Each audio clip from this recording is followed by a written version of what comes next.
At Citi Field in New York, the New York Mets play the Philadelphia Phillies. Tonight's game is presented by New York's 529 College Savings Program. New York Mets baseball on SNY is brought to you by New York's 529 College Savings Program. By Geico, over 75 years of savings and service. By the New York Lottery, hey, you never know. By Pepsi, the official soft drink of Major League Baseball. And by Acura, it's that kind of summer event. Trying to get bats hot? Cespedes was ready to go after a day off yesterday. Juan Lagares keeping everybody loose and getting the odd big hit here and there. Michael Kidcaster all of a sudden rejuvenated like he's a batting champion again. The youthful Wilmer Flores contributing his share. All set to play some baseball. And a pleasant good evening, everybody, and welcome to Citi Field. Gary Cohen, Ron Darling, Keith Hernandez with you tonight as the Mets open a three-game series against the Philadelphia Phillies. The Mets salvaged their finale of their series with the Red Sox yesterday. There are obvious ways they won, hitting, clutch pitching, but how about the not-so-obvious ways, particularly on the base paths? Well, a lot of good things happened in yesterday's ball game, a one-run ball game, and all the runs add up, and Michael Kidcaster is front and center here. A line drive right there, doesn't get doubled up, and note the exit velocity on this one. Really hard hit ball, doesn't get doubled off again. What happens? Base hit Syndergaard, first run scores. It all add up in the end. Kidcaster would also be in the back end of Juan Lagares' double, scoring from first base where he read the ball beautifully. And then the hard-nosed play of Kidcaster, breaking up a double play. The Mets didn't score that inning, but it sets a tone. And then Daniel Murphy, stolen base in the seventh. Right time to do it. Caught him asleep.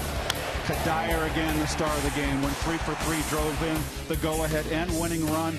These are the things that help you win ball games, and it's an old saying, back to the old days of Branch Rickey. The little things you don't read in the paper, they help you win ball games. So the Mets got that victory, and they got 4 of them last week against the Philadelphia Phillies. One of them belonged to Bartolo Colon, who went 7 scoreless innings, and we've seen Bartolo since then. You know, I think it was his best start all season long, but on Saturday he had to pitch an inning of relief, so it'll be interesting if he can repeat that great performance in Philadelphia. We saw the rookie right-hander Jared Eickhoff for the Phillies last week. Got off to a rough start, but really looked good after that. It wasn't his own fault. In the first inning, they had an error on the first ball of the game. He gave up a few runs. After that, he retired 16 straight. Good fastball, good slider. So it's the Mets and Phillies opening a 3-game series at Citi Field as Lady Liberty looks on. Mets and Phils, all the action coming your way tonight on SNY.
fantasy baseball for free on DraftKings.com with the official daily fantasy partner of the New York Mets. Enter promo code NYM for free entry. Get to Citi Field Saturday night, October 3rd, when the Mets play the Washington Nationals. The first 15,000 fans in attendance will receive a fleece blanket courtesy of the Northwest Company. For tickets, visit Mets.com/tickets. Tonight's T-Mobile Data Strong fan photo of the game. Tweet your strongest fan photo to hashtag SNY Data Strong Fan, and you can see yourself in an upcoming broadcast like Steve and his buddies. Very nice. So look at the road ahead, presented by Buick. 3 with the Phillies, a day off, and then a 10-game road trip that starts in Miami. 3 big games in Washington, and then 4 in Atlanta before the Mets get home. That's what's coming up. More immediately, Bartolo Colon is ready to go, always with a smile on his face. Bart's first pitch against the Phillies is dead ahead.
Bartolo Colon faces the Phillies for the second time in less than a week, hoping for similar results to what he accomplished at Citizens Bank Park when the Mets swept a 4-game series from the Phils. There's your Phillies starting lineup. Odubel Herrera, who was hitting third in Philly, is now back in the leadoff spot. Aaron Altair now playing just about every day, the rookie left fielder. Jeff Francoeur in there against a right-hander. That's a little bit of a surprise. Cameron Rupp has been red hot. The Phillies just took 2 out of 3 from San Diego over the weekend. Well, if you look at the Jeep numbers for Bartolo Colon, 215 big league wins in a Met uniform. He has pitched best against the Phillies. 7 games started, 6-1 record. And the Mets defense brought to you by Lexus, as always. And a quick look at the outfield. Cespedes' 17th game out there in center. Granderson just been steady out there. 129 games for Curtis. Daniel Murphy back at first. Kelly Johnson back in the lineup. A fly ball pitcher for Flores gets it at shortstop, and d'Arnaud behind the plate. Odubel Herrera will lead off for the Phils. Phillies come into the day tied for, you could say tied for last place. You could say more charitably tied for fourth place with the Miami Marlins. Are we charitable today or fourth place? I don't know. We have to wait till we're a little further into the broadcast. Last place in my book. They're tied for last. Well, we can see who's charitable in this booth. Yeah, exactly. Herrera, the rookie, Rule 5 pick out of the Texas organization. First pitch from Colon, and it's foul back. Colon is trying to snap a stretch that has been very odd in that he's had one good start and one bad start, and it's been starkly so for 9 consecutive starts. So maybe that relief appearance on Saturday will break it up a little bit. It's an outstanding point. Comes off the 7 scoreless against the Phillies and then the 1 scoreless inning against the Red Sox on Saturday. And Herrera fouls it away. What was interesting about Bart's last start against the Phillies is that he used his changeup more than he has in any start as a Met. Yeah, he really against a young team that the Phillies now feature a lot more changeups, and he ended the game with striking out the side in the 7th. And he gets Herrera on a pitch away. 3 pitches and Herrera is done, and that's the first out of the day. Stayed away. Well, he knows how to do it. When you are facing young hitters, you start the ball on the outside corner. You just keep moving it until they stop swinging at it. So 1 out and nobody on. Now Cesar Hernandez, who has taken over second base duty since Chase Utley was traded to the Dodgers. And he chops one up the first baseline, a foul ball. Bartolo looking good in camo on Military Monday. Stealth. Hey, the last time, well, not the last time, but last year wearing camo jerseys, Jacob deGrom struck out the first 8. The Marlins. I mean, you don't expect Colon to do the same, but that's a shot. You know, he's got 1 under his belt. Can't strike the first 8 unless you get the first one right. How do you think he'll respond to the 1 inning of relief run? I don't think it'll affect him at all. He's just low key. 3 pitches and Hernandez is out on strikes. 6 pitches, 2 strikeouts, and Colon rocking the fast start. Well,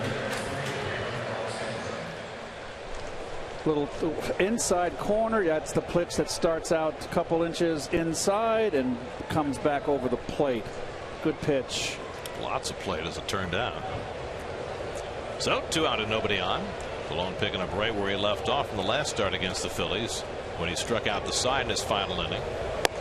Ronnie mentioned that it was the first time that a pitcher as old as Colon had struck out the side in the 7th inning or later since Nolan Ryan in 1990.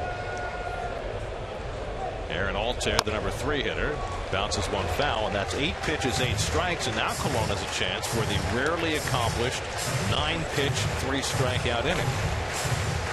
What do they call that inning? Perfect inning. No, I thought there was another name for it. Immaculate inning. Immaculate inning. Hey. 0-2 coming. And Altair messes it up with the foul ball. Obviously, I never did it, not knowing the name of it. Remember, David Cone did it once as a Met in Cincinnati.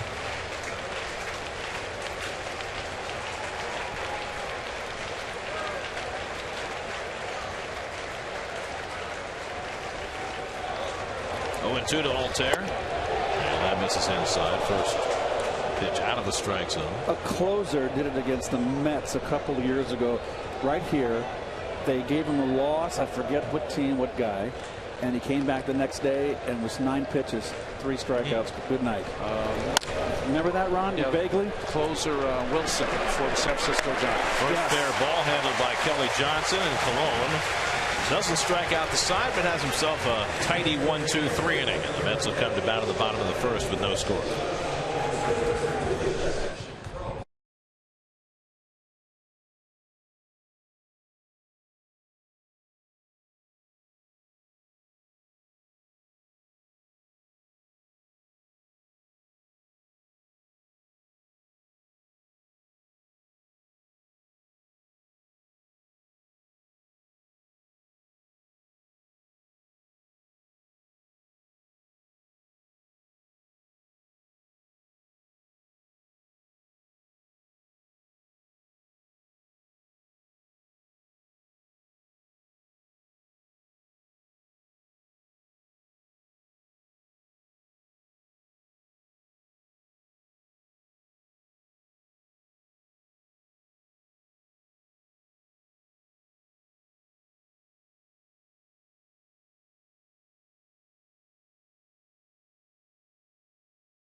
Ride up and greet the Mets. Bring your kiddies, bring your wife. Guaranteed to have the time of your life, because the Mets are really stocking the ball, knocking those home runs over the wall. These five west side, everybody's coming down to meet the METS Mets of New York town. It was a week ago tonight in Philadelphia that the Mets set a club record by hitting 8 home runs in a game. That was at Citizens Bank Park against the Phillies. It was the opener of a 4-game sweep. Now the Mets will face Jared Eickhoff, who pitched the 3rd game of that series in Philadelphia. Well, there's the Toyota numbers. We were impressed with him after the first inning where he retired 16 straight. One of the 5 players traded over here for Cole Hamels and Jake Diekman. Curtis Granderson leads things off. 354 on base percentage starting the night. And he hits one out to right field, and Jeff Francoeur, who used to patrol that for a living, makes the catch. Frenchie did a great job when he played right field at Citi Field, as well as anybody who's played there since the building opened.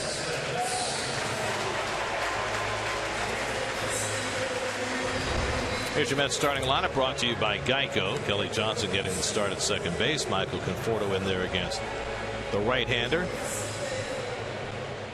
Cespedes, after a day off yesterday, back in the lineup today and up for his first turn at bat. It was the first game that Cespedes had not started since he came over in the trade from Detroit. He did come off the bench and play some defense yesterday. 27 games in a Met uniform. He's driven in 23 runs. 0 for his last 10 as he steps in against Eickhoff and takes the pitch on the outside corner.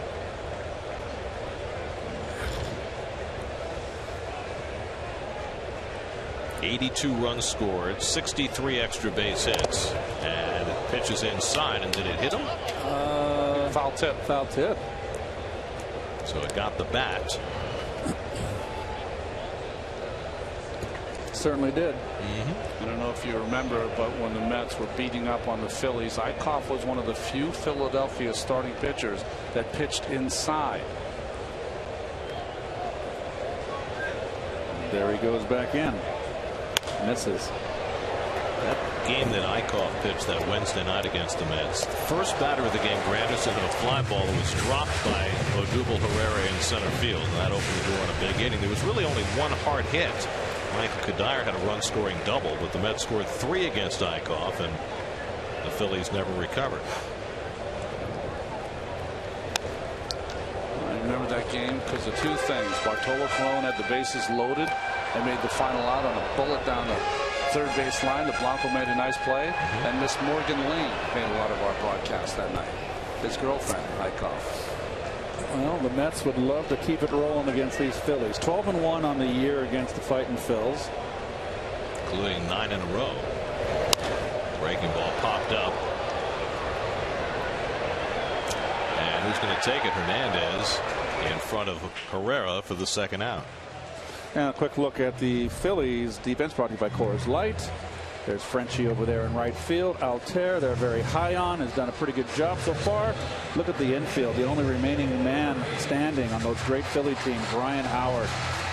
And Cameron Rupp, who is really a first baseman, but with Ryan Howard there, is trying to find a place for him to play. He's behind the dish. So 2 out and nobody on. Now Daniel Murphy. And takes a fastball for a strike. Murph went just 1 for 9 in the series against the Red Sox, but had the big stolen base yesterday and scored the winning run. Well, you know, it's the time of year now where you put the pedal to the metal and you call on your reserve tank and you make the big push and you start doing things that you haven't done all year, like Murph sneaking a stolen base yesterday. Won a ball game. Right behind the bag, Howard. It's a fair ball. Murphy didn't run, thought it was foul, and that retires the side. Sluggish start. No score after 1.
Citi Field, the Mets take on the Nats. All fans in attendance will receive a Mets Know Your Roots t-shirt courtesy of Avoderm and Nylabone. For tickets, visit Mets.com/free shirt Fridays.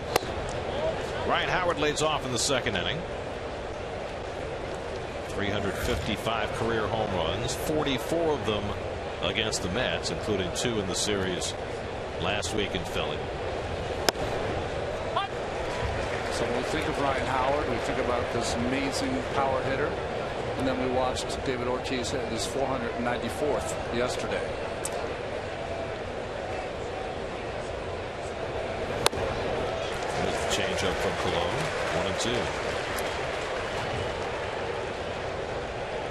It is almost like Bartolo has said, you know what, I got beat up a little bit, I'm changing gears here in the middle of the season or at the end of the season here. I'm going to throw more changeups, first pitch sliders. His last start against the Phillies, he threw the changeup 13% of the time. By far the most this year. For the season, he's thrown only 5% of the time. There's 2 in a row right there.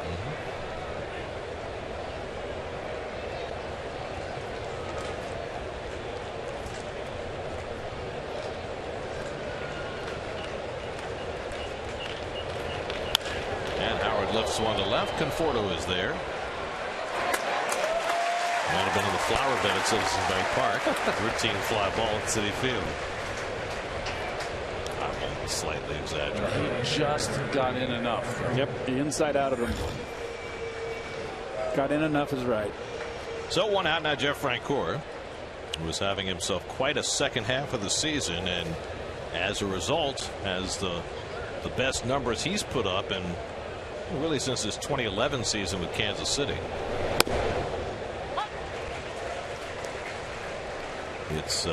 It's a tribute to how highly the Phillies value Francoeur that they put him through waivers. He was claimed, and rather than try and make a deal for him, the Phillies pulled him back. Along with a nice grab and throws out Francoeur 2 away. Well, it seems to make one of these plays every start. He doesn't obviously have any foot speed, but he's quick. He's quick on the mound, and he gets in a proper position to field his position. Look at that, almost a ready position like an infielder. Takes his time, fires a strike. He's a phenomenon. Here's Andres Blanco. He's been swinging the bat very well, so he's been getting to play a lot more. Playing third base for the Phillies. Switch hitter. And he lines one foul. Well, think of it this way. If Bart closes strong, I know right now he already has it. He's won 26 games the last 2 years. Yes, he has. No other Met pitcher's done it. Cameron Rupp would be next. Well, it certainly raises interesting questions with still 32 games to go, including tonight. If the Mets were to be in a postseason, would Cologne have a piece of it? And if so, in what kind of role?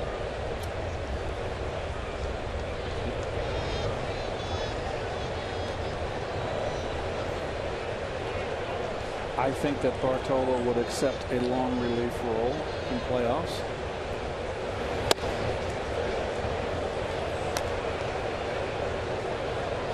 Well, he started out his career as a fireballing right-hander with the Indians. Resurrected his career with the Yankees. And his Mets numbers are moving up on the list. That adds up to 215 victories, folks. Little cutting fastball there by Cologne.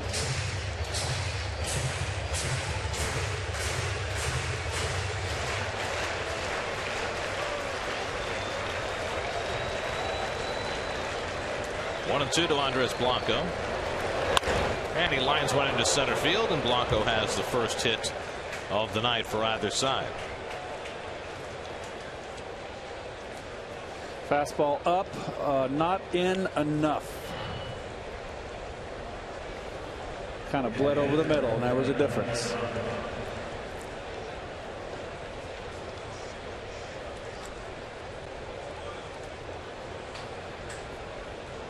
Now that space between his fingers and his thumb. You could see the space in between the ball. That makes you say that he holds it really lightly.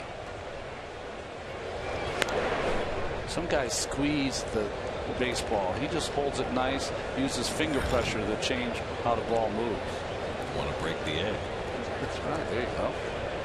Here's Cameron Rupp, who has been hot and hitting home runs lately. So hit a 460-foot bomb against the Mets in Philadelphia. Big, strong kid. You can see that. Last 18 games, 7 home runs, 18 runs driven in for Rupp, who has gotten the bulk of the playing time lately, with Carlos Ruiz now relegated to backup duty. Changing of the guard. Finally. It took the Phillies a lot longer than anybody had expected to break up the old gang that won a World Series back in 2008. And new manager Pete Mackanin. And they've done better against under Mackanin than they did under Ryan Sandberg, who resigned. They're 26-31 since Mackanin took over. Chopper right at the bag. Johnson takes the step and makes the play to end the inning. Middle of the second, David Wright 2 up, no score.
They continue to shape their roster for the 2015 season as the panel of Daily News writers joins Jonas Schwartz to bring you an inside scoop on all the latest developments on Daily News Live, presented by Citi, tomorrow at 5 only on SNY. It's a nice looking city, isn't it? David Wright leads off the home second against Jared Eickhoff, and David lines one right back to Eickhoff for the first out. So David has lined out to the pitcher tonight. Yesterday he hit a ground ball that Wade Miley backhanded. Behind the back snag? Yeah. It's towards the end of the bat right there. Not to hit real hard. One of those soft liners. Nice reaction from the pitch. So Eickhoff, who at one point retired 16 in a row against the Mets last week, has retired the first 4 tonight. And now Kelly Johnson, his 25th game as a Met. He takes a strike. Mets are 19-8 in the month of August. They haven't had a 20-win month in 15 years.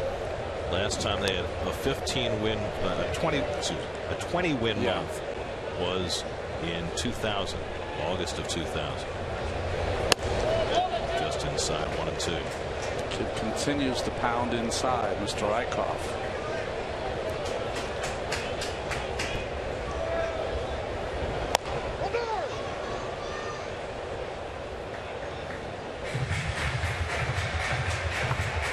hear that phrase for as long as I live. Get over there.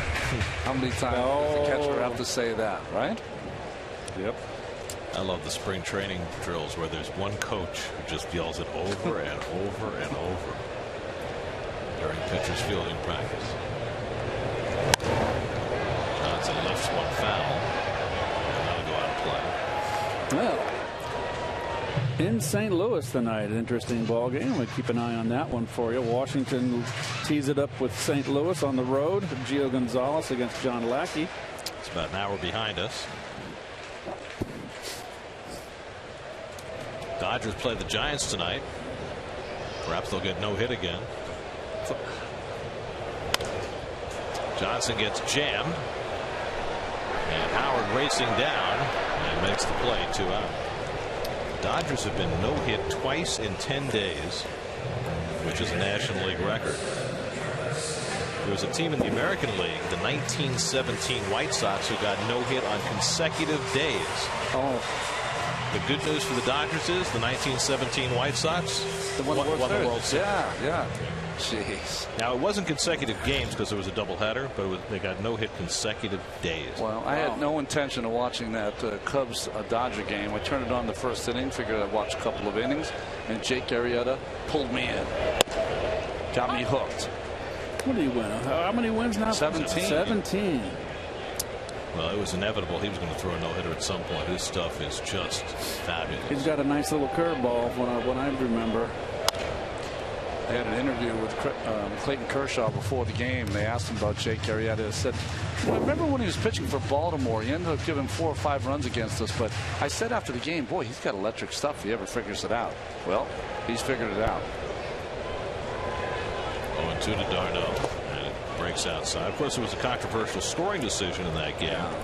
A smash hit off the second baseman Starlin Castro that could have easily been scored a hit. Yeah, I saw it in real time. I thought it was absolutely a hit. It was hit as hard as it can be. Castro did everything he could to get his body in front of it. It glanced off to his right and became a no play at first base, and they gave him the toughest of errors. And even Jake Arrieta said he thought it was a flat-out error. Now, Major League Baseball has a system where players can appeal scoring decisions. You don't suppose the Dodgers are going to appeal that, do you? That one's going to get lost in the shuffle. No, flies one to shallow right. Francoeur angling in. And puts it away to retire the side. So Eickhoff has retired the first 6. No score after 2.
Mound teammate Jake Arrieta and his No-hit performance last night. No. Destiny's Child before the game. Jake Arrieta is a more evolved human being. He said he has gotten into great shape because of his work through Pilates. He's a Pilates man. Nothing wrong with Pilates. Do you indulge? You can't get me with a shout of it. Trust me. Third inning, Freddie Galvis leads off against Bartolo Colon and takes a strike. Galvis has been a big pain in the Mets side this year.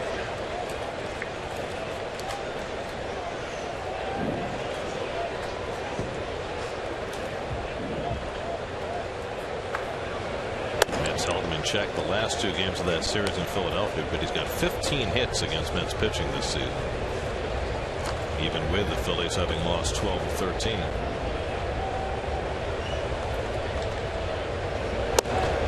Last thing, folks, on Arrieta, I don't know if you saw this, but after the game, with all his media obligations, his final interviews were done in pajamas because the Cubs were flying back to Chicago as pajama night or pajama party in the airplane.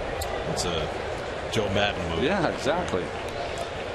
By the way, the Cubs fortified themselves today. They made a last-minute deal, and this is the last day that you can bring a player into your organization, have him eligible for postseason play. They traded for Austin Jackson from the Seattle Mariners. Give him a little outfield depth. Austin Jackson traded a couple times now in the last couple of years.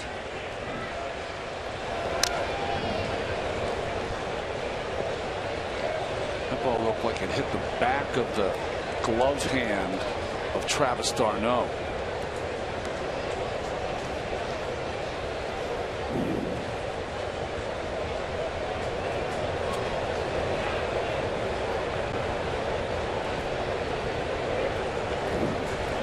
Pitcher Eickhoff is on deck, then Herrera. And Galvis pulls one down to first. Short hop by Murphy. One away. Well, the Mets have utterly dominated the Phillies this year, winning 12 of 13.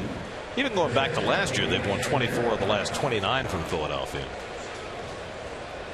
But the beatdown they gave them in Philadelphia with the hitting was just something not to be believed. Well, they had 13 home runs in that 4-game series, including 8 in the first game Monday night. Yep. And it all started in Colorado, too. That one, what was the pitch that took the Russin? Took the biggest pounding I've ever seen a major league pitcher take. That's saying something. Oh, gosh, I felt terrible for him. But I wouldn't have if I was playing.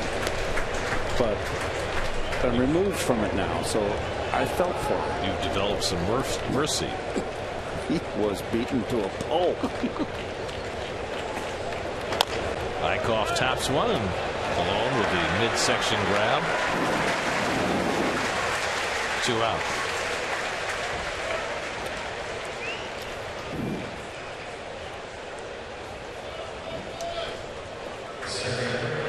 So 2 out and nobody on. Now the leadoff hitter Odubel Herrera.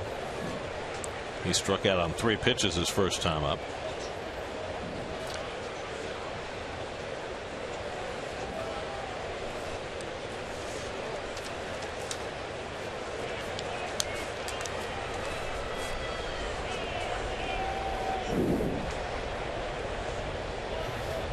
Well, so far Colon appears to have suffered no ill effects from his bullpen respite on Saturday.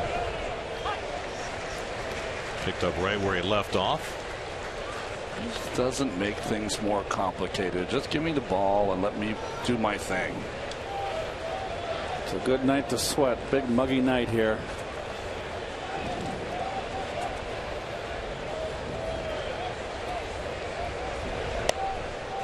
Well, if you go back to his last start against the Phillies, throw in the inning against the Red Sox, and then the first 2 innings tonight, that's 10 straight scoreless innings for Colon.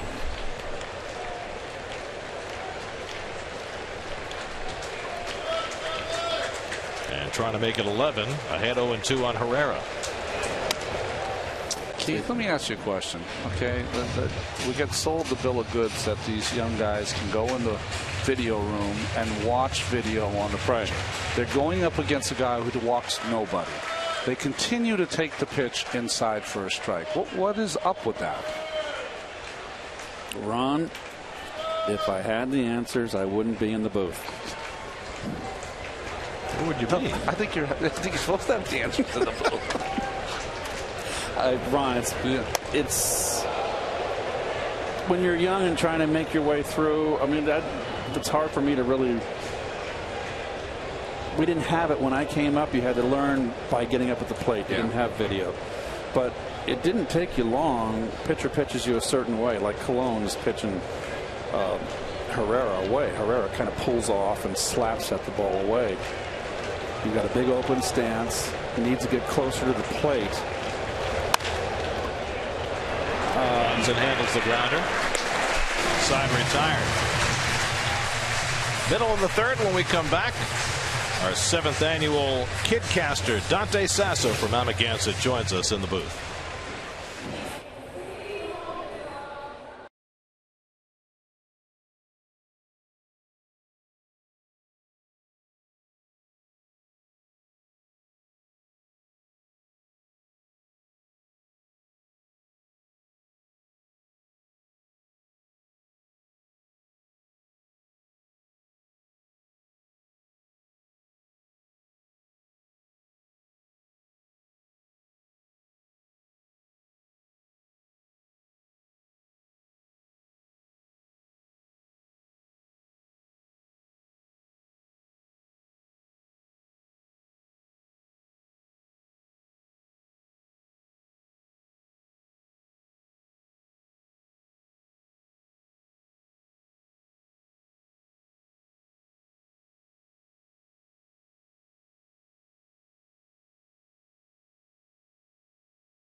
Some Kidcaster moments of years past. This is the 7th annual Kidcaster contest presented by New York's 529 College Savings Program, and the winner of the honor of being our Kidcaster this year belongs to Dante Sasso. Dante, welcome. Hi. Great to have you here. Thanks. How did you win this contest? Well, I saw a commercial on one of the games I was watching, and it said to enter, so my mom and I went online and I wrote an essay, and then I got to the audition, and during the audition Keith surprised me. So I did the regular audition, and then they called me in because of quote camera trouble, and I was doing it again, and when I was finished, Keith came around the end of the studio and said, "You thought you came in for camera trouble, but you're the winner." Wow. Keith, you're so sly. I just happen to be in the neighborhood, really. Well, that's tremendous. I'm assuming you have been a Met fan. Yeah. And when did you start following the Mets? Who were the first players you watched? It was probably the 2014 All-Star break. I started really getting into baseball, and now I'm like a super baseball fan, and I know like all the teams now. Really? Yeah. And like, who's your favorite player? I like Juan Lagares on the Mets when he's healthy, even though his elbow is troubling him now. And I understand you have a sabermetric bent to you. Oh yeah, I do like sabermetrics. So I watch MLB Network, and they have some really good shows that helped me get into sabermetrics and explain the statistics for me.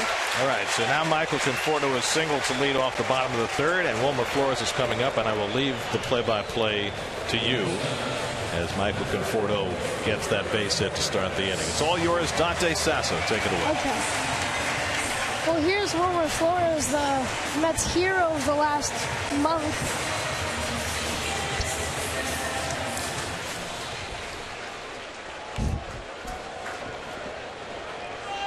And he steps up against Jared Eickhoff, and here's the pitch. Conforto leads off first, And he swings, hits one. Howard gets it. He'll flip to Eickhoff for the first out as Conforto goes to second base. So productive out for the Mets. That's a Gary Cohn line right there. Productive out. Nice.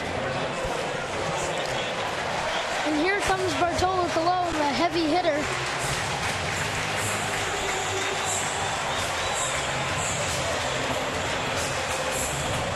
Even though he hasn't finished the season, he's already trumped his hits total of last year, and he's looking to get an RBI here.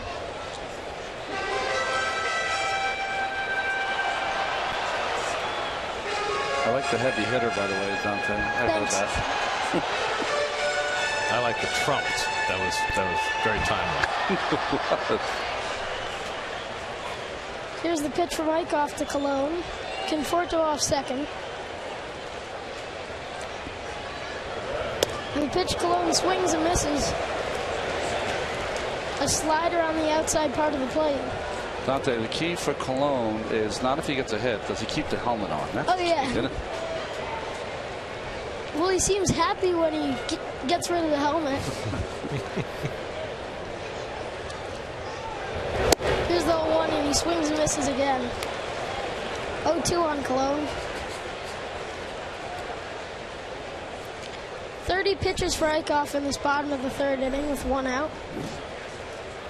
Granderson on deck.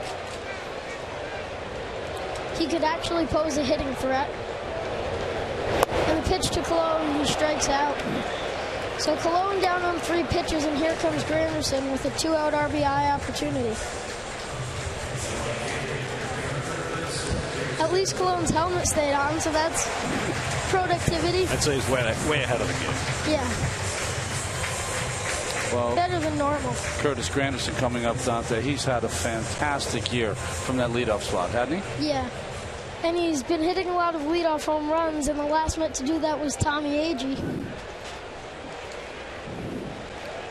Here's the pitch to Granderson with Conforto on second.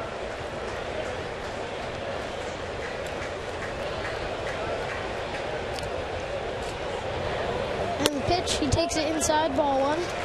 Good call there, Dante. Eickhoff just continues to pound the strike zone inside. That's why he's been effective here through the third inning.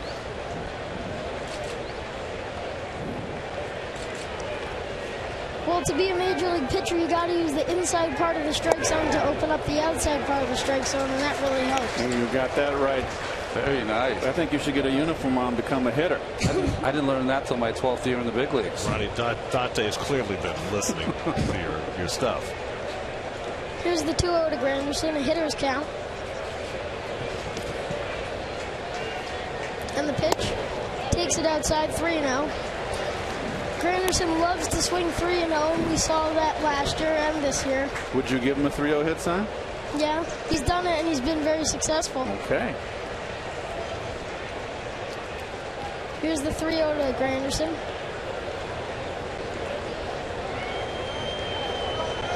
And the pitch. Granderson taking. Ball 4. You know what's interesting there, Dante, is that you're right. He swings at 3-0 pitches all the time, but he didn't have Yoenis Cespedes behind him. That might change his mind. That's interesting. Well, also, that pitch was kind of pretty outside, and he probably would have taken that in a 3-1 count or in a 2-1 count. Not on Joe West's strike zone yesterday. Oh, yeah. Here's Yoenis Cespedes with 2 on and 2 out. No score in the bottom of the third. Eickhoff at 35 pitches.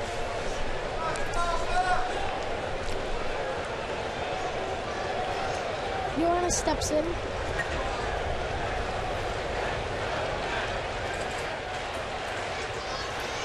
And the pitch. He takes outside, 1-0. Here comes Rupp out to the mound to have a conversation.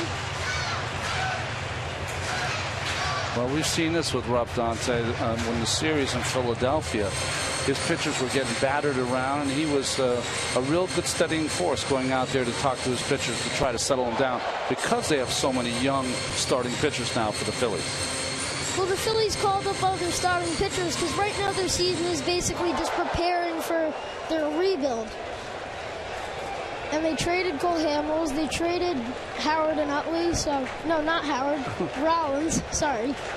And Utley, you're right. So their season is essentially salvaged, and they're just giving the young players a chance to get their feet wet. Here's the 1-0, and he takes outside. Oh, strike. Yeah. Late call. 1-1 Cespedes. Whenever anything happens, Dante, just blame it on the umpires.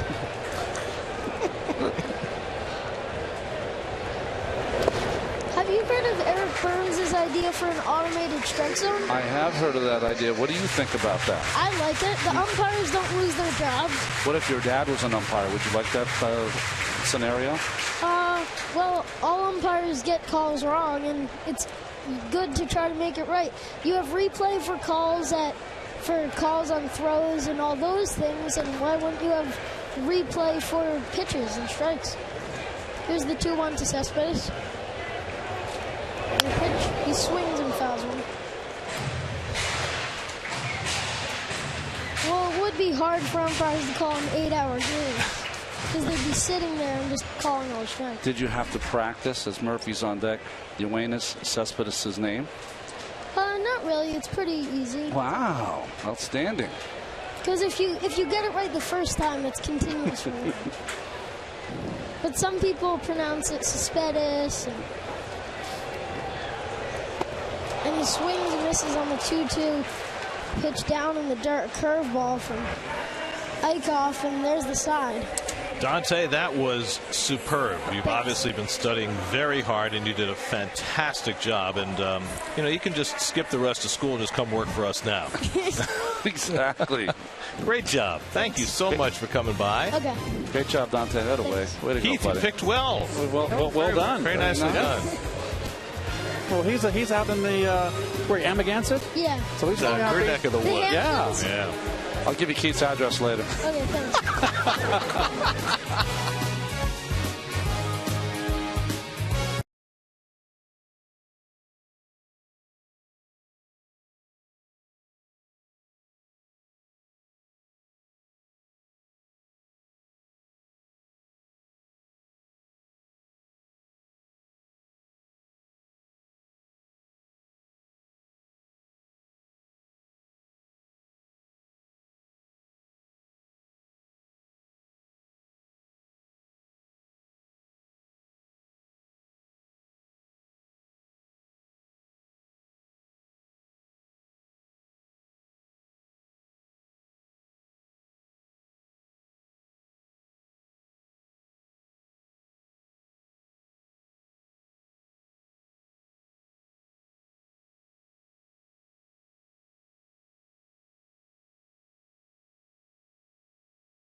Colon deflects the ground ball from Hernandez, recovered by Flores, but not in time. And Hernandez able to beat it out for an infield hit, and that's how the 4th inning begins. So Colon has been able to make play on a couple of hot shots tonight, not quite able to handle this one. Just off the end of the glove, barehanded by Flores. But Hernandez, like many of these Phillies, who've seen some great speed from these new Phils. So now Aaron Altair, who grounded out his first time up. Hernandez 19 stolen bases this year. Colon excellent at controlling the running game. We'll have to be aware in a scoreless game in the 4th. Well, that was splendid. That was fun. I'm telling you, Dante has clearly been watching a lot of baseball, studying a lot of baseball, has opinions about baseball, and he called a great inning. He was very good in the conversation part of the broadcast. Now, it's nerve-wracking for a young kid to come up here on national, on the local TV while people are watching. You and I barely do it up here at our age. I mean, it's hard. I would have pulled a Ralph Cramden. He was very good at making eye contact, too. He was. I wish he didn't have to turn around to talk to you. Well, that's my stool. Double play ball right at Flores. The easy turn by Johnson for the 6-4-3 double play.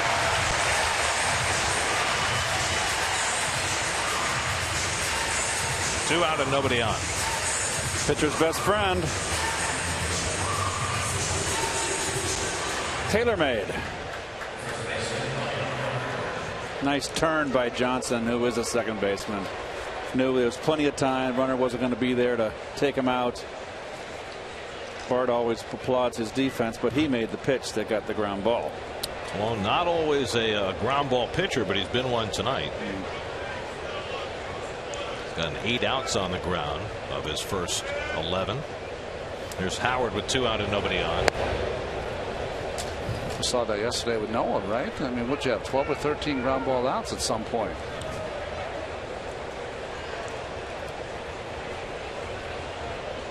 Clearly with Syndergaard, there was some design there. Trying to get some quicker outs. Understanding that his innings limit is approaching.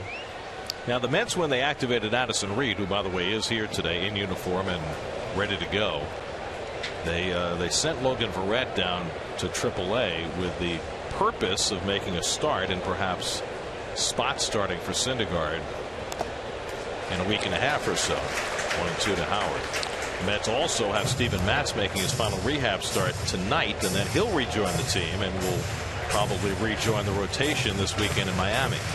So the Mets essentially will have a 6-man rotation and spot in Verrett as a 7th guy when Syndergaard needs a break. So they've got it pegged. The question is how well it's going to work. Howard takes it low, 2-2. Addison Reed, number 43 in your scorecard, right? Last significant player to wear that number, of course, the Cy Young Award winner, number R.A. Dickey. It's like a sacrilege to give that number away. 2-2 to Howard, who flied to left his first time. And that's inside 3-2. Tomorrow the rosters expand, and the Mets have already said that Eric Campbell and Kevin Plawecki and Kirk Neuenhuis are coming back, and so is Eric Young Jr. And the Mets have to make room on the 40-man for EY, so they just took Danny Muno off the 40-man roster, outrighted him to the minors. Interesting that no relief pitchers were brought up, only the position players. Well, they're going to get Parnell back, and they're going to get Goodell back. Check swing, did he go? He did not. And it's ball 4 to Howard. First walk given up by Colon. Colon thought he could have had a swing there. 2 veterans.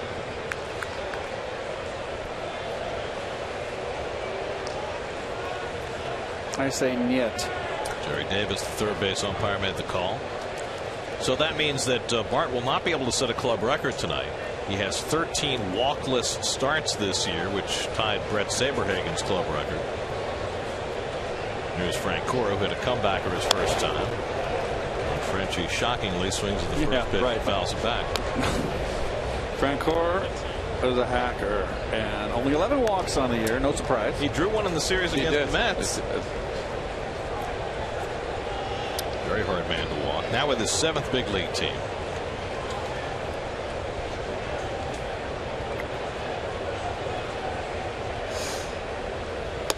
So 2 well-traveled guys in Colon and Francoeur, who somehow have only had 6 at-bats where they faced each other. Different leagues. We were talking about Cole Hamels going to Texas before. In 2010, Frenchie was traded from the Mets over to Texas, remember, for Joaquin Arias? On this day. 5 years ago. Joaquin Arias didn't do much here, but he's got rings now. Yes, he does. 1-2 to Francoeur. He have 2 or 3 rings of Arias. 2 with the Giants. Yeah. That's a hanger. Swung through it. Got out in front of it.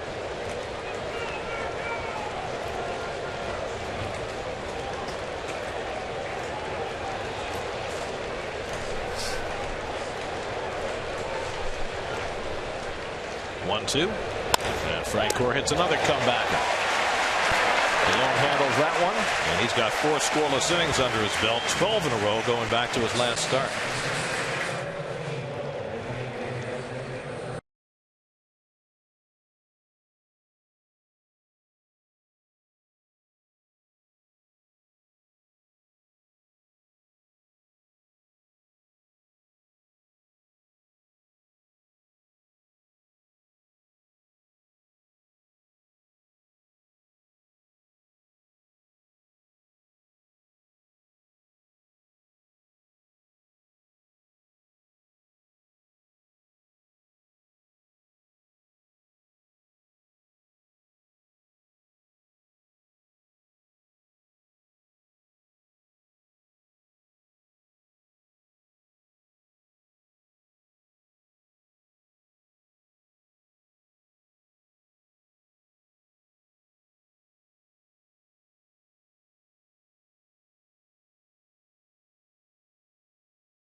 Tomorrow night, Matt Harvey against Aaron Nola on Wednesday night. Nola's been the best of the young Phillies starters. Daniel Murphy leads off the home fourth in a scoreless game and takes us outside from Jared Eickhoff. Murphy grounded out his first time up. The Phillies now have 4 rookies in their starting rotation, which, before September is a rather extraordinary thing. Phillies have had 5 different starting pitchers make their major league debuts this year, including Alec Asher, who made his debut yesterday. Popped up in foul ground. Howard. Wow, that ball got out of play. 1-2. The Phillies did something great with Asher's start yesterday. Alec Asher's dad works as a public address announcer for the Lakeland team in the Florida State League. And his dad was at the game, so the Phillies had Asher's dad introduce him on the public address for his first big league at bat. Wow, that's cool. Isn't that great? Wow. It was one of his better moments of the game. He didn't pitch great against the Padres, but got his debut out of the way and had his dad be a part of it. Another one of those youngsters that came over from Texas. Right. As did Eickhoff.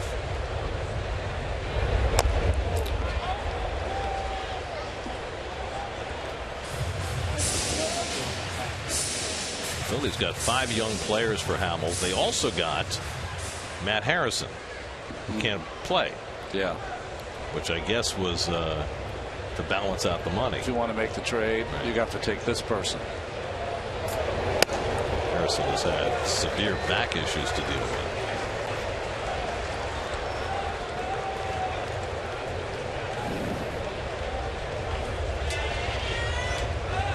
Three-2 to Murph, and he dribbles one foul. Eickhoff in his first big league start through 6 scoreless innings, which ironically enough was the first time a Phillies starter had thrown scoreless ball in his debut since Cole Hamels, the guy who was traded for him back in his rookie season of 2006.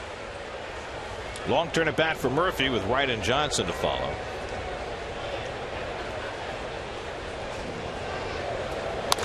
And Murph pops one up. Second baseman Hernandez calling. 1 out. New York Mets baseball on SNY is brought to you by State Farm. Tonight's State Farm agent of the game is Alan Wheeler of Brooklyn. Contact Alan at WheelerAgency.net. By Infinity, visit your tri-state area Infinity retailer for a test drive today. And by Fidelis Care, quality health coverage. It's their mission.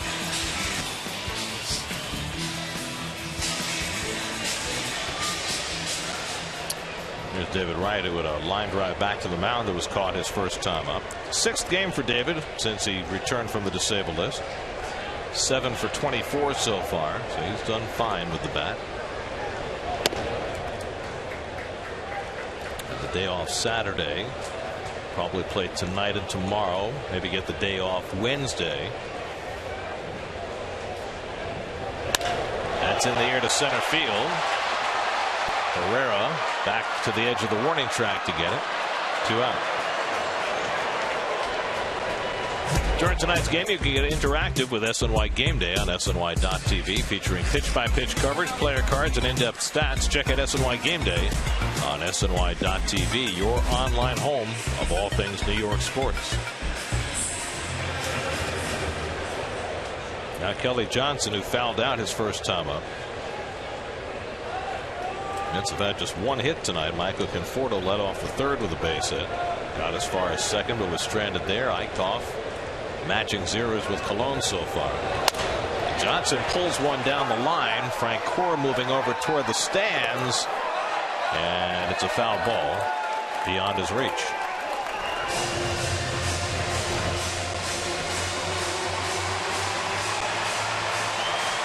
Tough play. That's short. It's like Wrigley Field, really very tight down that line. Wrigley Field actually is a lot tighter down both lines.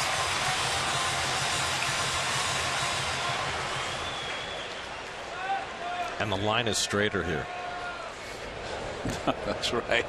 Wrigley, you always get the feeling the line's a little squirrely when you get down toward the corner. Well, it's got the drain down, the cement drain that's kind of a gully like that runs down the line right next to the brick wall, and you get your cleats there, you can get hurt. And of course you got the back of the bullpen mound there that you have to contend with. They say eventually they're putting those bullpens at Wrigley underneath the bleachers, but not for another couple of years. 2-2 to Johnson. Eickhoff's got decent stuff. He comes after hitters. They like his makeup, Keith. Darno on deck. They said he's a bulldog kind of personality.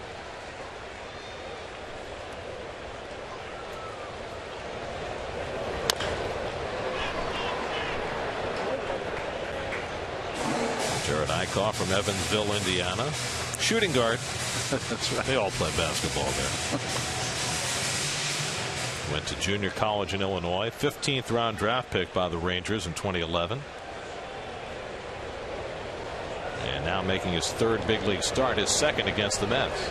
And the curveball rolled down to Howard. Eickhoff gets over to cover. And the side retired in order. So Eickhoff with 4 scoreless innings under his belt. We head to the 5th. Mets and Phillies still no score.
Steve Gelbs' his report tonight is brought to you by Prism. Steve?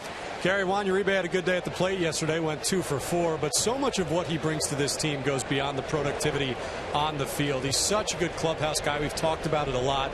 Ruben Tejada said he reminds him a lot of Bobby Abreu last year, a guy that's come in here, a veteran, happy to be here, likes to impart wisdom on the younger guys. And Tejada, Juan Lagares, you see it often on games where he's not playing. They kind of sit by him and he talks the game with them a little bit, talks about other things as well. And I was talking to Uribe about that, what gives him that ability to do that. Why is he so into helping other people and being so upbeat all the time? And he said, when he talks to these guys, it's not just about baseball, but he just likes helping people in general, makes him feel really good. And he compared it to kind of an extension of what he does in the Dominican Republic, obviously on a very different scale. But when he's home in the Dominican Republic during the winter, he recognizes that he came from a place where he didn't have anything, and he wants to give back as much as he can. So for the last 7 years, on the day before Christmas, he walks around to different houses, people less fortunate, and he hands them a Christmas card and tells them, come to my house. Here's my address.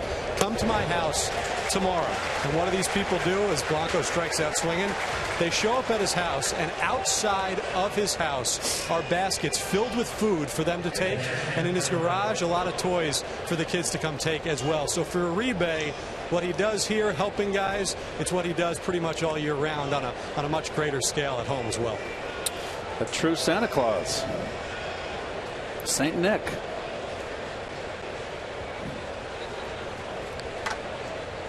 There's Cameron Rupp with one out.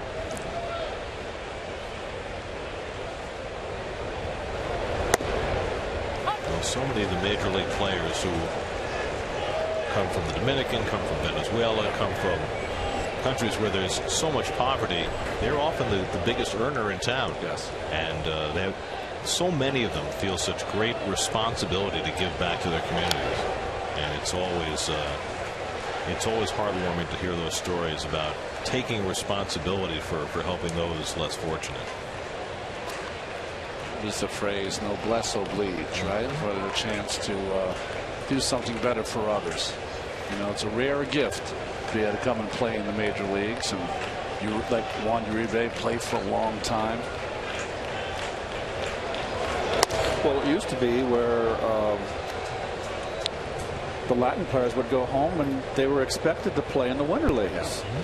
And now with pitch counts and such, major league teams don't want their Latin pitchers going down and playing winter ball and throwing extra pitches. They want them strong for the next season. So that's kind of gotten away down there in the winter leagues. Rolled over, charged by Flores, and he throws out rough 2 away. Gary, in 1975, I went down to winter ball, or 74. I played in Ponce, Puerto Rico. Caguas had the best team in the league. Their outfield was Jerry Morales in left, Sixto Lizcano in center, Jose Cruz in right, Willie Montañez played first base, Felix Millon played shortstop, Jose Morales was their catcher. They had Eduardo Figueroa in their pitching rotation, and they didn't win the league. Bayamon won that year. Wow. I mean, the financial side of the game was so different then too. A lot of those guys played because it was extra money. They were making millions of dollars. It was a major league team, Caguas. Freddie Galvis pulls one into right for a base hit. Granderson over quickly to play it, and Galvis will settle for a 2-out single with the pitcher coming up. Third hit against Colon today. Slider stayed in.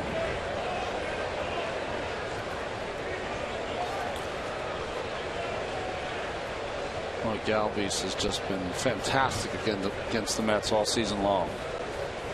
So now Eickhoff, who had a hit and 2 RBIs in his first start in Miami, going to come back to Colon his first time up tonight. And he takes a strike. Steven Matz is done in his rehab start for Binghamton in Reading. 5 1/3, 1 hit, no runs, 2 walks, 4 strikeouts, 78 pitches. I think he's ready to go. Matz will probably start in Miami either Saturday or Sunday as the Mets go to a 6-man rotation. Line the other way, and Eickhoff has his second big league hit. Galvis pulls it at second, so back-to-back 2-out hits from the 8 and 9 hitters. So Eickhoff has an idea to swing the bat. That's not an idea. That's a nice swing. Taking that slider. Nice level going the other way. I mean, he was in the Rangers organization, so he never batted in the minors, never batted in junior college. Before his first big league start, he had never stepped in a batter's box since high school. And he's now got 2 hits in 7 career at bats. It's not supposed to be that easy.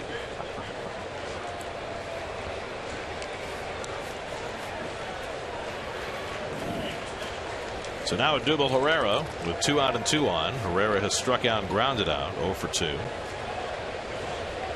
Second time, or the first time, the Phillies have had a runner in scoring position tonight. And Herrera grounds one. David Wright's got it. His play is to first, and that retires the side.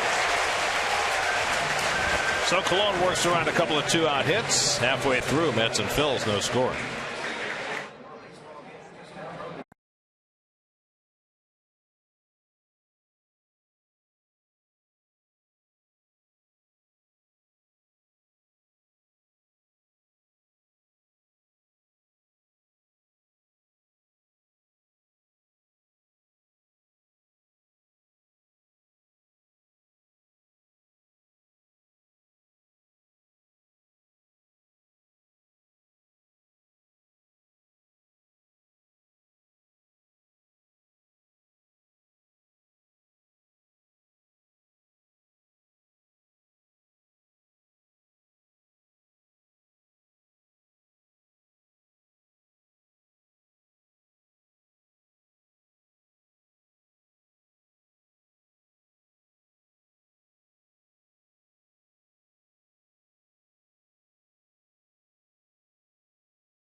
His final rehab start, coming back from the partially torn lat muscle and looking great.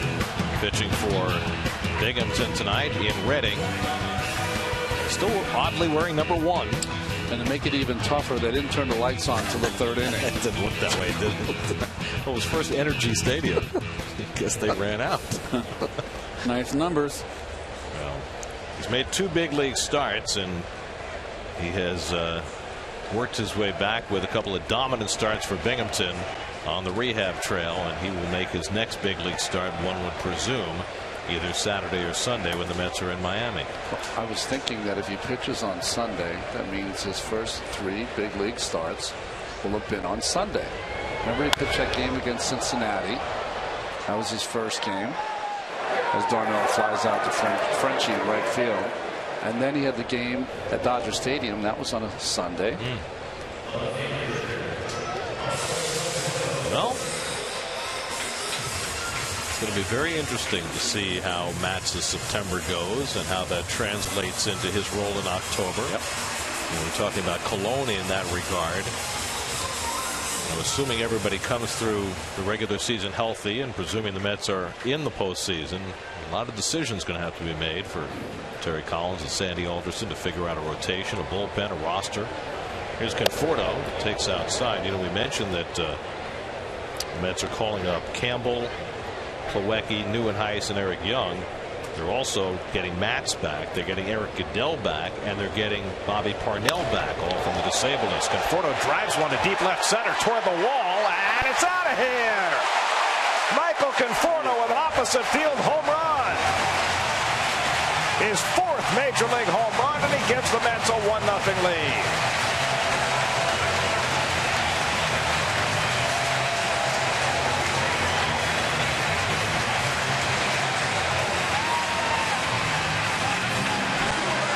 Well, we've seen it from the day he came up, that power to the gap in left center. Well, it's very strong. The ball's down, and I love to see him use left center field. Now is not the time to teach a young hitter to pull the ball and hit home runs. Let this kid hit the ball to all fields. He'll learn to pull on his own. He is a hitter, and the future is bright for that young man, and as a result for Mets. Well, Pete Mackanin wants them to review the home run, but that was clearly over the orange line before it was interfered with by the fans. I think that's what he wants. The home plate umpire Will Little is going to the crew chief Jerry Davis to talk about whether they should review it. It's their choice. I mean, it was clearly a home run. Yeah, of course. Well, it just gives them an out. Look at this nonsense. I mean, you talk about pace of game rules. This should be not allowed. The umpires all knew that it was a home run. They didn't have any question in their minds. The manager should not be able to come out and force their hand to have to waste this time. That would have hit right in the middle of the gate. Good. Stand by it. So no review. That's right. The courage of your convictions. They talked among themselves, decided no replay review was necessary. Right. That was very manly, boys. That's the first home run for the Mets on this homestand after they hit 23 on their 9-game road trip. They did not hit a home run in the series against Boston. Michael Conforto goes deep to get the Mets the lead tonight. Now Wilmer Flores, who grounded out his first time up. For Jared Eickhoff, that's the first home run he's allowed in the major leagues. So I couldn't agree with you more, Gary. A manager can come out and try to entice or induce the umpires to go on their own, and he doesn't lose his challenge, right? It's ridiculous. That can't happen. That cannot happen. Well, the home run review rule is separate from the challenge rule. Always, it has been since before there was a challenge rule. Oh, tied up. Wow, that's get out of dodge swing right there. We've all done that in our careers. Ronnie, you more than me. I don't know. You had a lot of that.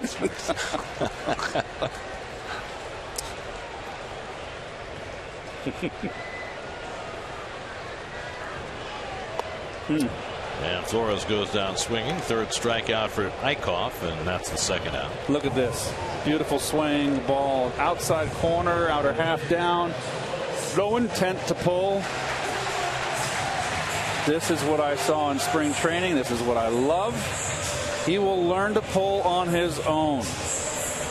This young man's a 300 hitter if he keeps hitting line drives, and he'll hit 15 without trying. The Mets home run means $2,000 for an NYC community partner, courtesy of Citi. Cologne in taking all the way mode. Strike one.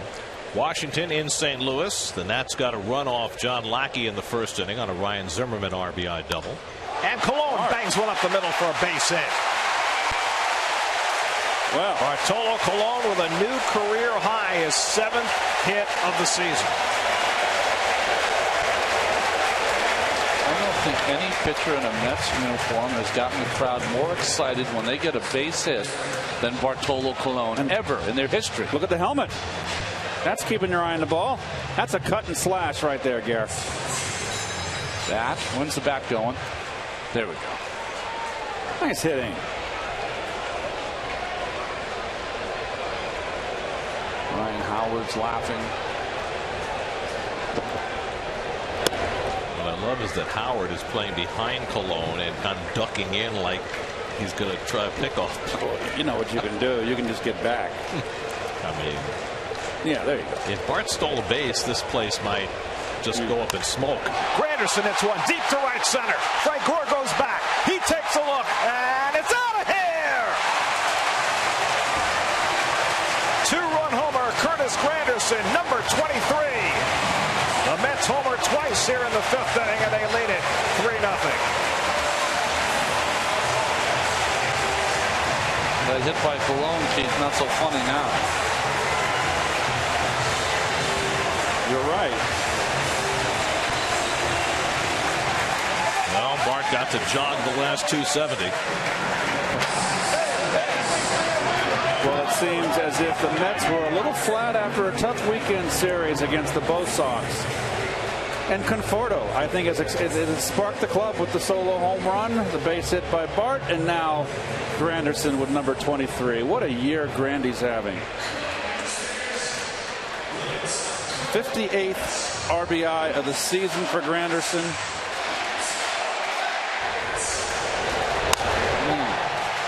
Made a mistake. Set it up. He had not given up a home run in his first 17 big league innings. Now Jared Eickhoff's given up a pair in a span of 4 batters. That gets the crowd going.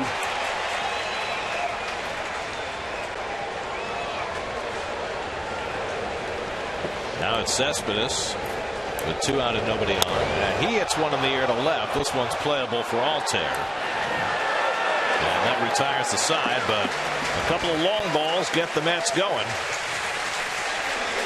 Michael Conforto a solo shot. Curtis Granderson for 2, and it's 3-0 Mets.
Cologne pitching with the lead for the first time tonight. Faces Cesar Hernandez in the 6th.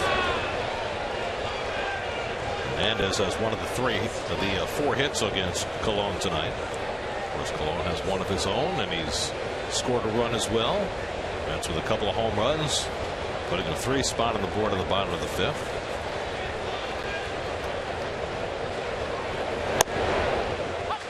It's a big inning for Cologne. I know he's got 12 scoreless inning streak working, but this is the most important.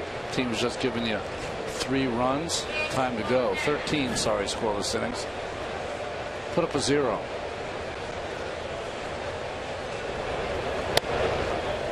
Wade Hernandez 2-1. Aaron Altair on deck, then Ryan Howard. Well, David Ortiz hasn't slowed down. Hit another home run tonight against Ivan Nova. 3-2 Red Sox lead the Yankees in the 4th. He swung the bat great in that 3-game series. It's 495 now. 6th inning recap brought to you by Sleepy's. Bartolo Colon, 5 scoreless innings, a hit, a run. Conforto and Granderson with home runs. And the Mets, who are looking for their 10th straight win against the Phillies, which would match their longest winning streak ever against Philadelphia, out to a 3-0 lead. And a full count to Hernandez. Cologne has walked 1, struck out 3 tonight.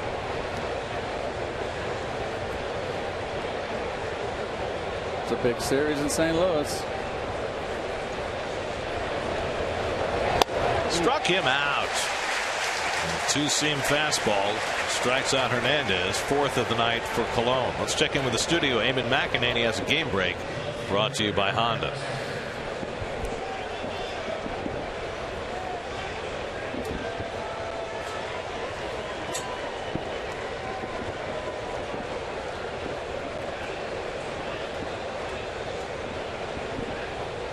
Close play. That was a very close play. Harper in the middle of that. What a year he's having. Zimmerman, by the way, red hot right now. Well, the Nats are getting it going. Yeah. They won 3 straight series on their homestand, now in St. Louis. And, of course, they'll return home next week to play the Mets for 3 games. Altair takes outside 1-1. Aaron Altair, 24-year-old from Germany, who went to high school in Arizona. Dad was a professional soccer player in Germany. Mom was U.S. military. Popped up, shallow right. Granderson coming over near that short fence and stays with it. That is a tough play with that short wall. And Granderson has really learned how to deal with that fence. And it makes what looked like an easy play. He was really tougher than that. Well, he called off Murph right away. Sorry, Ron. He's looking at Murph peel off. Now he knows there's no one going to get in his way. It's all up to him. Curtis was pointing at someone like they were saying, you got plenty of room or something. He's pointing when? Helping him out after he makes the catch. I think he was telling Murph, good to get out of my way. Oh, okay. He called him off. Because Murph peeled off to the right. I thought he was pointing at the fan there. No. He's pointing to Murph, telling Murph, "Oh, baby." So 2 on now. Ryan Howard, who's flied out and walked.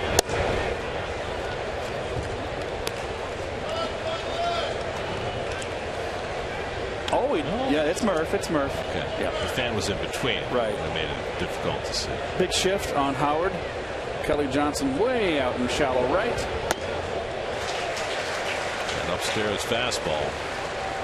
Mets have used that effectively against Howard at times the last couple of years. David Wright is on the right side of the infield where the second baseman should be playing. There he is. Hey, Dave. It's got to be an unusual perspective for a guy who's played the left side of the infield his entire career. He's got Joe DiMaggio's number. He's got Ed Charles's number. Oh, sorry. He's got Steve Henderson's number. It's a scary view because of the velocity that Howard can hit the baseball.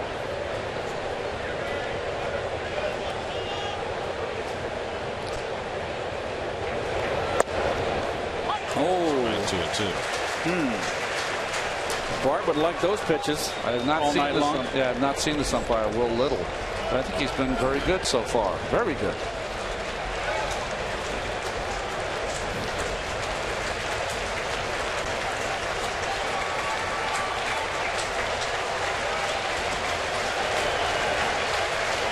Two to Howard. Fouls it away. Ooh. Giants 3.5 behind the Dodgers starting play tonight. Tomorrow night is the big matchup. Tomorrow night it's Greinke against Bumgarner. Ooh, nice. Tonight Peavy against Anderson in the undercard. I sense that Howard is leaning. Time to come in. And exactly what Cologne does to get him looking. And Howard shaking his finger at Will Little. That's not a recommended thing to do. Little veteran trying to intimidate the rookie catch umpire, but that's a strike. It's a good pitch. Two-seamer by Cologne gets his 5th strikeout of the night. 6 scoreless for Cologne.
Danny Murphy takes a strike as he leads off the bottom of the 6th against Jared Eickhoff, who gave up a couple of home runs in the 5th. Murphy's 0 for 2 tonight. And he lifts one to right field, playable for Frank Core. 1 out.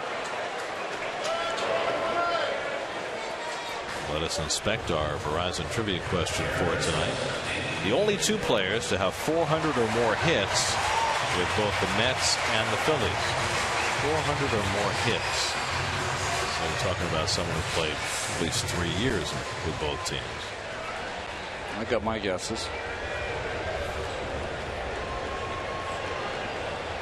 Did the Mets' first All-Star, did he play enough time? With the Mets? No, I don't think so. David Wright takes a strike. David's lined back to the pitcher and flying to center.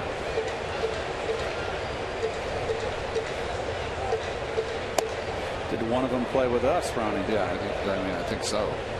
Yes, definitely one of them played with you. Did 2 of them? That's driven to right field by Wright, but Frank Core slides over to get it. And there are 2 out.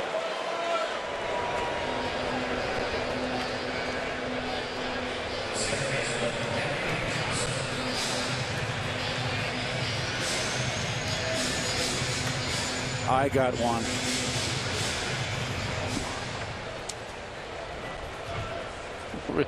Really invested in this trivia question.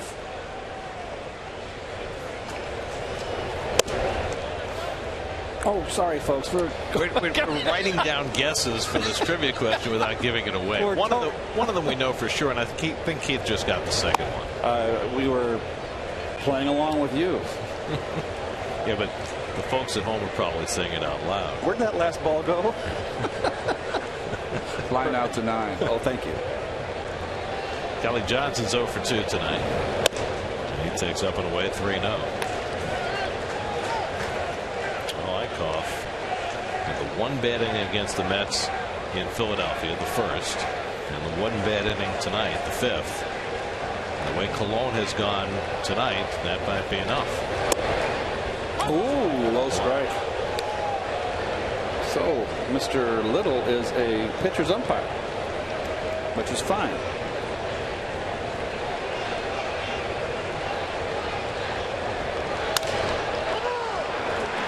Howard to take that himself. Johnson retired. Eickhoff has a 1-2-3 bottom of the 6th. On we go to the 7th. Cologne and the Mets up 3-0.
An app for live baseball. At bat, it's up to the moment at any moment with in-game highlights, look-ins, replay reviews, radio broadcasts, StatCast, and more. Get MLB.com at bat for your smartphone or tablet.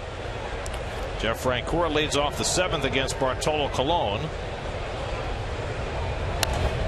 Bart appears to have disrupted the one good start, one bad start pattern. Oh, there's Vito Vitiello. Hey, Vito. Runs the scoreboard here. Vito, very animated. Vito, come on.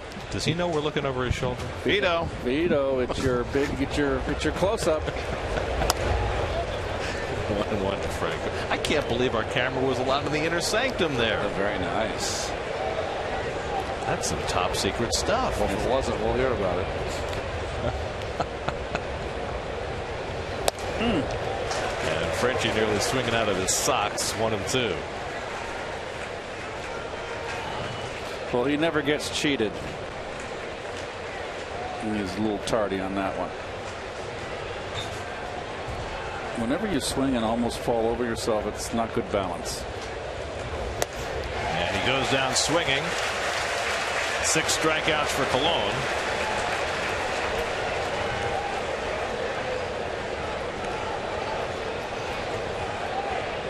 He just playing with Frenchie today. So far.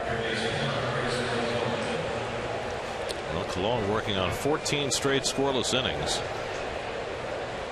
And maybe that relief outing was the charm. Well, for breaking that good bad pattern. On the other side, what a nice little lift this would give the Mets. The Mets are more fortified in the bullpen today with the addition of Addison Reed, but the way Colon's going, why would you change what's working? Exactly. May not need him tonight. Save him for tomorrow. And tomorrow everybody gets more fortified because the rosters expand. Well, he's great at pushing off that back leg. One thing he does that's a little different, he kind of has a recoil back off that front foot. Most pitchers will try to get over that front foot. He doesn't. He jams it into the ground and kind of recoils. That's where he gets his movement and speed. And it puts him in great fielding position. It's sinker to Blanco, and it's 1-2. I love that too. It's just great. I do. So much. It's like things you used to do when you were shagging and little kids in the outfield. You get bored and you just toss the ball up in the air, or someone else hit. Right? Just a man at ease with his surroundings. I got it all under control. Blanco goes down swinging. Back-to-back strikeouts for Colon to start the 7th. Wow. He's now struck out 4 of the last 5 batters. Well, he's thrown pretty hard, and this 92 mile an hour fastball, a little sink on that outside corner. Watch the push-off, guys. Pretty high leg kick, and really pushes off and jams that front foot in and jumps into the motion. That finish with the jump is nice to watch. So 7 strikeouts for Colon, 2 out of the top of the 7th. And now Cameron Rupp, who's been up twice and hit a couple of ground balls.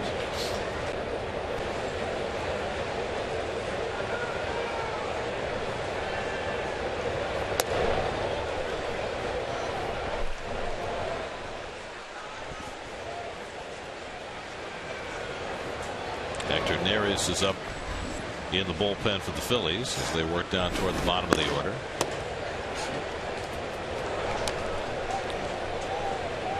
See this motion that Colon's making?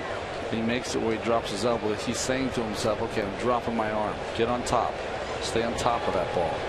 The rare times he's been behind in the count tonight.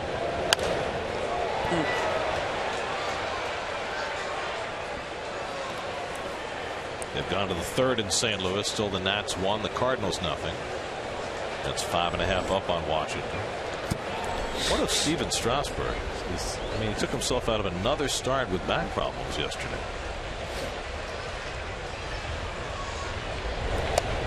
It's like, how long do you have that week back? That pitching staff, which was supposed to be their rock, has been rather enigmatic.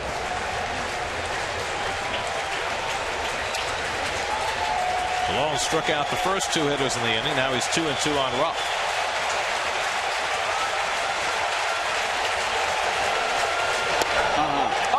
side corner, got him looking.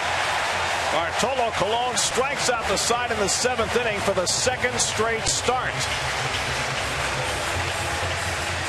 He is a phenomenon.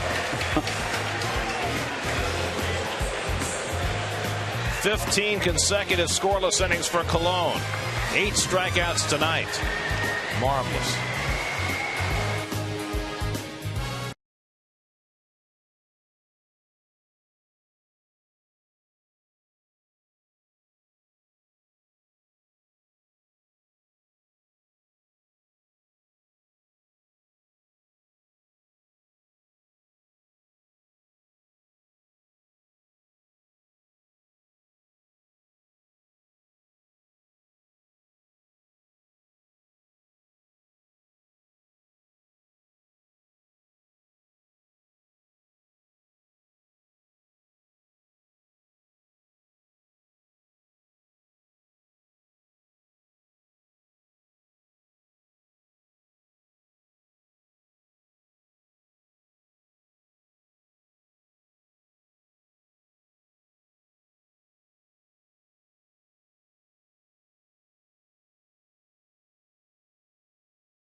Just some of Bartolo Colon's night. It's his world, and we're just living it. 3-0 Mets, home 7th. Travis d'Arnaud takes a strike. Otra más, Bartolo. Well, he'll be back out there for the 8th. You can be certain. 92 pitches, 7 scoreless innings tonight, 15 straight scoreless innings. And how about this? We mentioned it earlier. In the last 25 years, no pitcher Colon's age had struck out the side in the 7th inning or later until he did it in his last start against the Phillies. And now he's done it again. Never in 25 years, twice in 5 days. 0-2 to d'Arnaud. First since Nolan Ryan had 42 plus to strike out the side in the 7th. Bartolo Colon, maybe Ponce de Leon. Nice. I like that, Ronnie. Ponce de Colon. Don't go up that Mississippi River looking for the what did he look for? Fountain of Youth. Fountain of Youth. But he found it. We'll count to d'Arnaud with Conforto on deck. Or did he punch him out? Punched him out. Wow. Late call by Will Little. 4th strikeout for Eickhoff. I don't think it was that late of a call. It's just Rupp stood up and you couldn't see the umpire, Will Little. Too close to take. He's a slow caller. He's a slow caller. d'Arnaud was not expecting. Was David Wright on a phone there? No, that was Bob Guerin. Oh, I was going to say, what's going on here? Thanks for the correction. That's a fine right there. Oh, my God. Wait a minute. David's going to be all over. Oh, sorry, Dave. Home run last time up. First time Eickhoff throws one inside the Conforto. There's Dave. Most definitively not on the phone. No, right. On the other side of the dugout. Excuse-moi. And sweating profusely. That kind of night. Warm and humid. Conforto 2 for 2 tonight. A single and a home run. The home run was his 4th in 82 big league at bats. And Eickhoff now behind him 3-0. Eickhoff's walked only one all night. He's pitched pretty well, but gave up the 2 home runs to Conforto and Granderson in the 5th that have him behind in the game. Well, the one that's going to make him angry is the base hit he gave up to Colon. Second walk of the night for Eickhoff. Conforto aboard for the 3rd time. SNY Super Slow Motion is brought to you by your Mercedes-Benz Tri-State dealers. Visit them on the web at searchmercedes.com.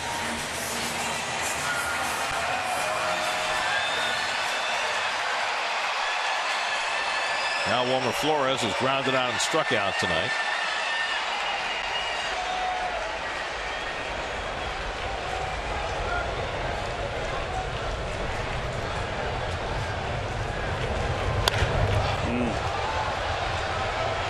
That'll make it into the seats. 0-1 to Flores. Too quick. That was a pitch to drive. He was on it, but just too quick. And a run scored for Bartolo. He's only missing 2 things from his career resume now: a walk and a stolen base. That's right. He doesn't have a walk.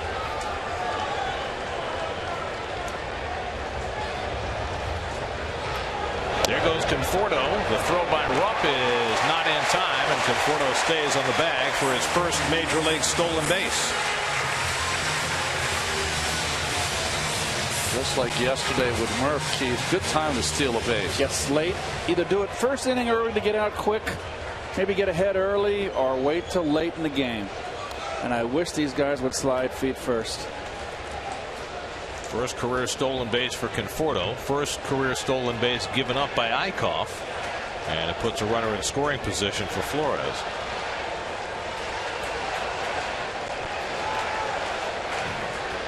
Phillies have their bullpen working behind Eickhoff, who's looking into the dugout. Well, they're looking to see if they're going to replay the play, okay. So that takes its time. I guess the only question is whether Conforto came off the bag, because he certainly beat the throw.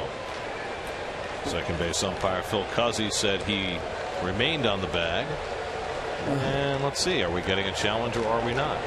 Oh boy. And first we're going to have an umpire conference, because it's the 7th inning. You can have a crew chief review rather than a challenge.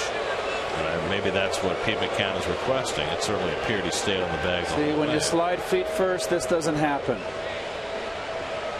Yeah, but I don't think he ever came off the bag, did he? It's not even that. It's not even the spirit of the game. I mean, come on.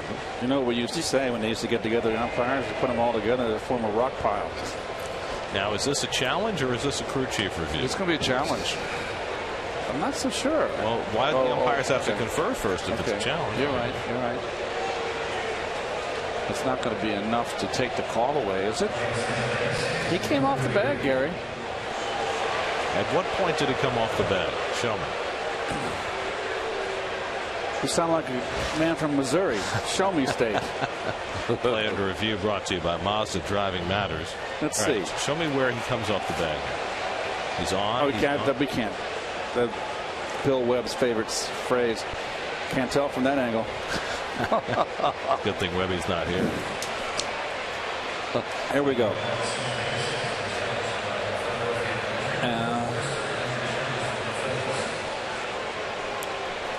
I don't know. I'm sure we have others.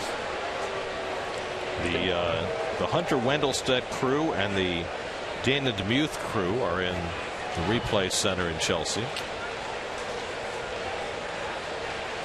His hands aren't on the base there, and then his foot is not on the base, Gary.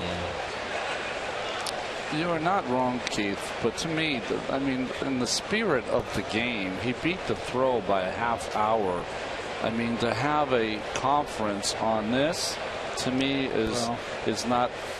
It's not in the spirit of the game. And you stole the base. You sure that his pant leg wasn't still on the base when the hand came off? I mean, let's see.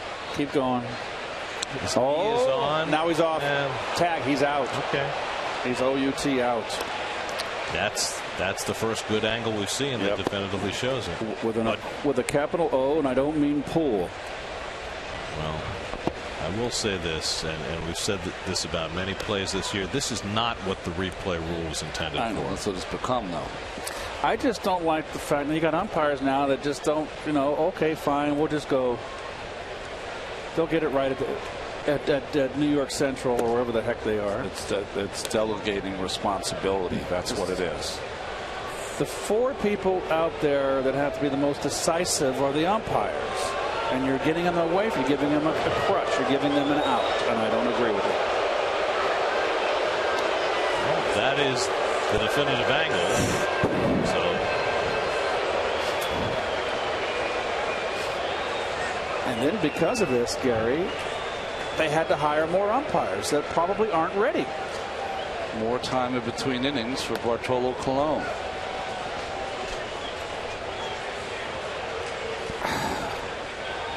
Just it really is hurting the game, folks. And nothing against Pete McCannon. He's using whatever gamesmanship he can use. Yep, and that's the right call. Out. So they overturn the call. Rightly so. Rightly so. Took a long enough time. However, so goes the caught stealing, 2-4 for the second out. But you know what I'm saying, Gary? 3 minutes of our lives we'll never get back.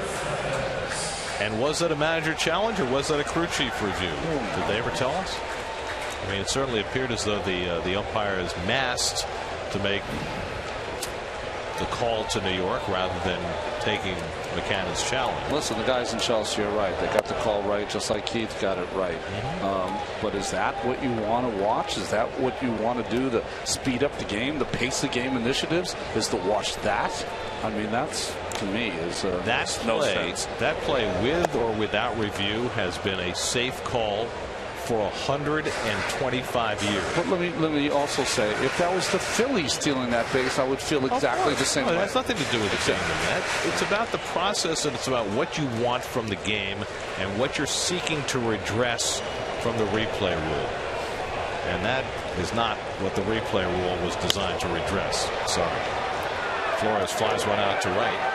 And Francoeur is there to grab it. That retires the side. So 7 in the books now at Citi Field. Still Mets 3, Phillies nothing.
A short documentary looking back at the trade that changed the Mets. Here from Keith, Ron, Doc, and many more as they look back at the deal that served as a turning point for the franchise. Check it out at metsblog.com/Carter. And that was for certain, Gary. That trade was the big one, the final one, the final piece. I would argue that it was the biggest one, but it certainly was the final one. But it wasn't the biggest one. No, you were the biggest one. Well, it was the final. I don't know. It was the final piece. That's what we needed. And Ronnie will tell you. Well, actually, I would make the argument the final piece was Bobby Ojeda. Yeah. Who didn't come till the following winter. Won 18 games. Right. But I think, and Ronnie will always said it, that Gary was just such a tremendous guy to have behind the plate with our gifted starting rotation. Well, it's a tribute to the late Frank Cash and the number of incredible deals he made to build that team. Galvis hits one deep to left, but playable for Conforto on the warning track. And that's the first out, and Cologne's now retired 8 in a row. New York Mets baseball on SNY is brought to you by New York's 529 College Savings Program, by Geico, over 75 years of savings and service, by the New York Lottery. Hey, you never know. By Pepsi, the official soft drink of Major League Baseball, and by Acura. It's that kind of summer event. Dominic Brown will be the pinch hitter, batting for the pitcher, Jared Eickhoff, who did a nice job tonight. 7 innings, 3 runs, 4 hits, but Cologne has been that much better. Well, made 3 pitches that we'd like to have back. It cost him 3 runs. Jean-Marc Gomez up in the bullpen for the Phillies.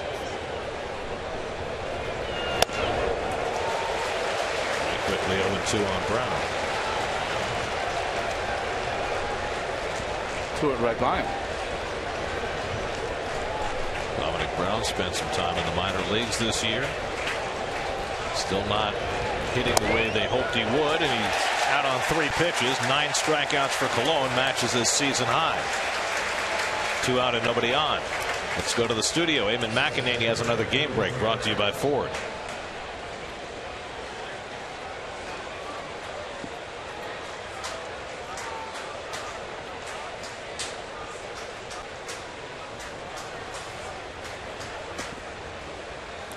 Just give him the Gold Glove already. Kiermaier, right? He is really good. So Cologne, 2 out in the 8th. He's retired 9 in a row, up to the top of the batting order. Odubel Herrera thinks about a bunt and skips out of the way for ball 1. I've seen a lot of these Philadelphia hitters in the last series in Philadelphia and here in this first game attempt to lay a bunt down. We haven't seen any successful ones yet. Fowler clippered up just in case. Cologne needs help here in the 8th. Cologne has thrown 8 innings twice this year. Needs 1 more out to get there tonight. He has struck out 9 tonight, which matches a season high. The last time Cologne had a double-digit strikeout game, April 26th, 2007, as an Angel. 8 years ago. Oh, that's shocking to me. He always racks up his strikeouts. Cologne, plenty of time to recover. Takes care of Herrera. Side retired. That's the 4th assist tonight for Cologne on the mound. He's retired 10 in a row. 3-0 Mets.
Two players to have 400 hits with the Mets and Phillies. You know it's Lenny Dykstra. How about the other one, Keith? Willie Martinez.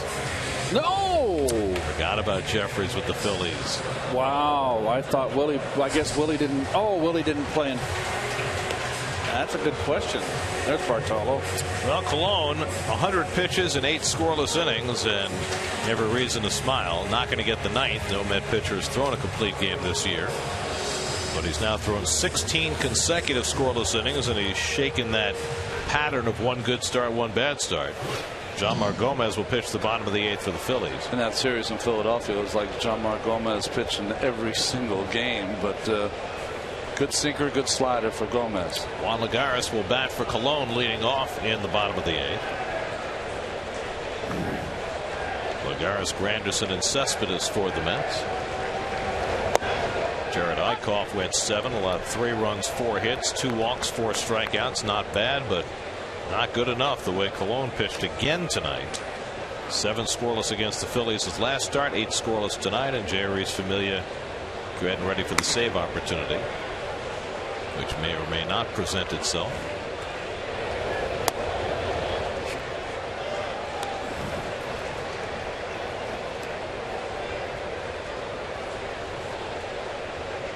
We're in the 4th inning in St. Louis. Nationals 1, Cardinals nothing. Gio Gonzalez against John Lackey.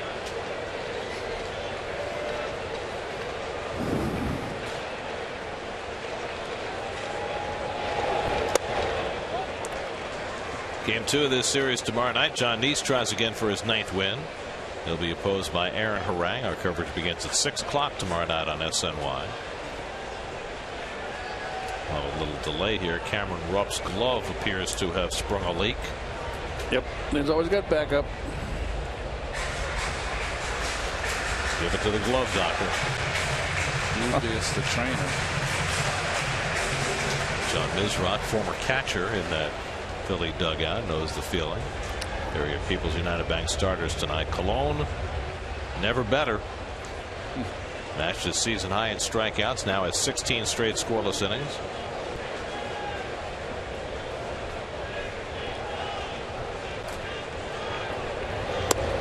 And it's away to Lagares, and Gomez behind his first hitter, 3-1. Curtis Granderson waits on deck.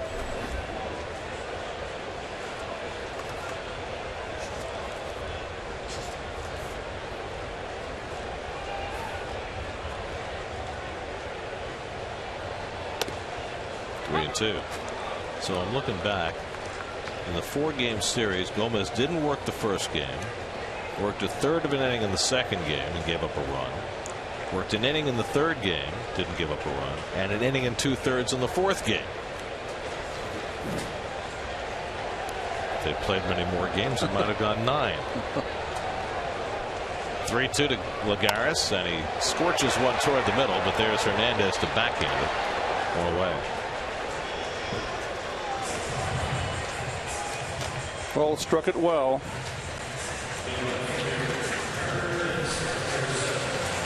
But right at Hernandez.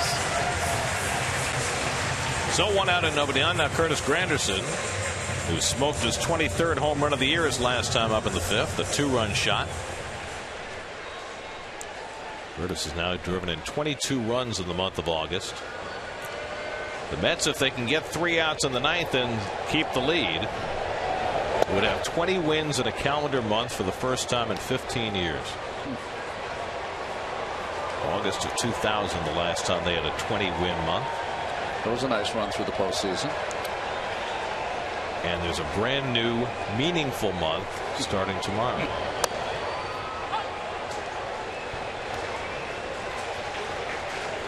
Yes.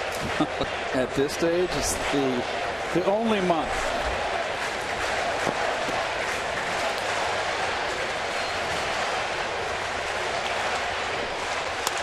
Granderson flies one to center. And Herrera is there. 2 out. Coming up tonight after the postgame show, it's Geico Sports Night with Chris Carlin. Dante, terrific. Off days in spring training. Sounds good, Chris. I think you're thinking right along with us. Thanks, Chris. See you later. Chris, you can go home now. No, I think he's just starting. Have they found Chris a new partner yet? I think they've been using a lot of different partners. Every partner except for Parakeet. The rally Parakeet is still alive and well. No one sleeves. I heard no one wants to work with Chris. Where did you hear that? Cespedes 0 for 3 tonight. Well, you know, I told you you were the first pick. Maybe just you don't want to work with Chris. Well, I think the world of Chris. We love Chris.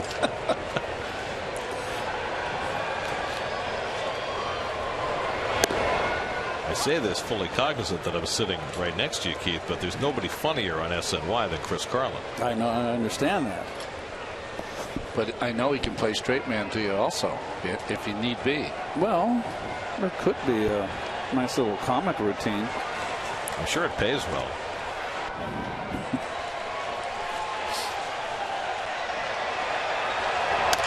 Cespedes grounds one.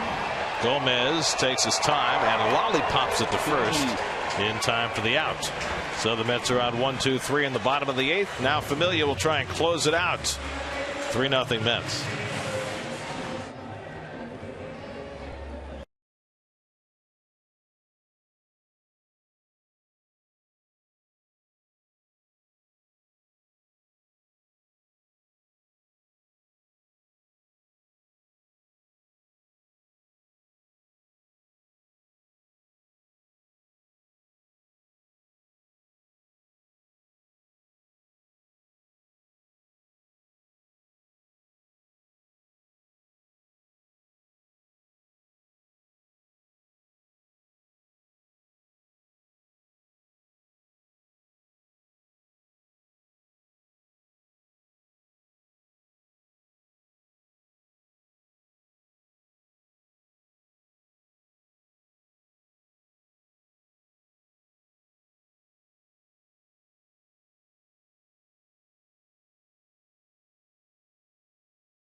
Juan Lagares, who pinch hit, stays in center, and J. Reese Familia coming on for the save. Every save this year means another opportunity to win prizes from Delta Airlines. Go to Mets.com/Delta Dugout to sign up now. Yeah, looking for his 36th save. He has been almost unhittable of late.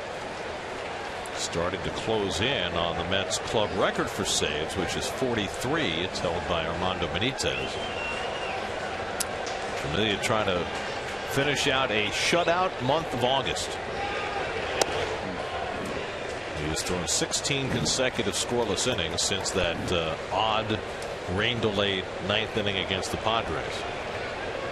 Well, remember when he came out of the All-Star break, he hit a speed bump and had some difficulty, but he's righted the ship. And he's done it with help of a new pitch. And Ronnie, I'd love to get you on camera to explain exactly what the splitter that Familia is throwing and how it differs from your garden variety split finger. Yeah. Well, you know, the split finger for most pitchers is when they throw it. Most pitchers, when they throw a ball, they use the outside of their fingers as the pressure. On a split finger, it's the inside that you really push on. But what he does, I had a really wide grip. But what he does, he just has a little bit of a grip. This is a two-seamer. He just opens it up just enough. And that's why he can throw it 94, 95 miles an hour. There it is. He catches one of the seams a little different than how I threw it. But still, it's a pitch he used as a starter years ago. And now he's incorporating it into his repertoire. It's really nasty against left-handed hitters. Threw it a ton yesterday. At 120 threw 5 in a row to one of the Red Sox hitters. It prompted Brock Holt after the game yesterday to say that Jerry's Familia was the nastiest pitcher in the game. Here's the newest Met, Addison Reed, getting some work into the bullpen. Just arrived today.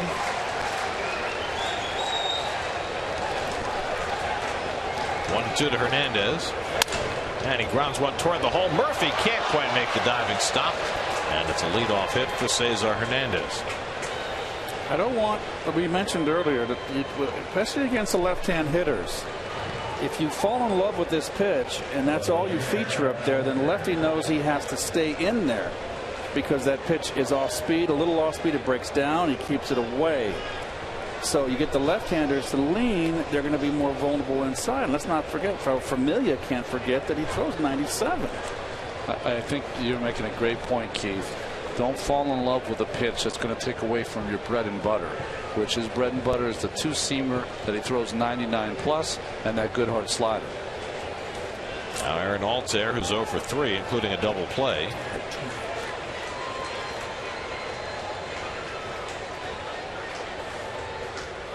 That's my feeling right here. You got a 3-run lead. Leadoff hitter, and this guy cannot beat you. Just run that hard sink and go home.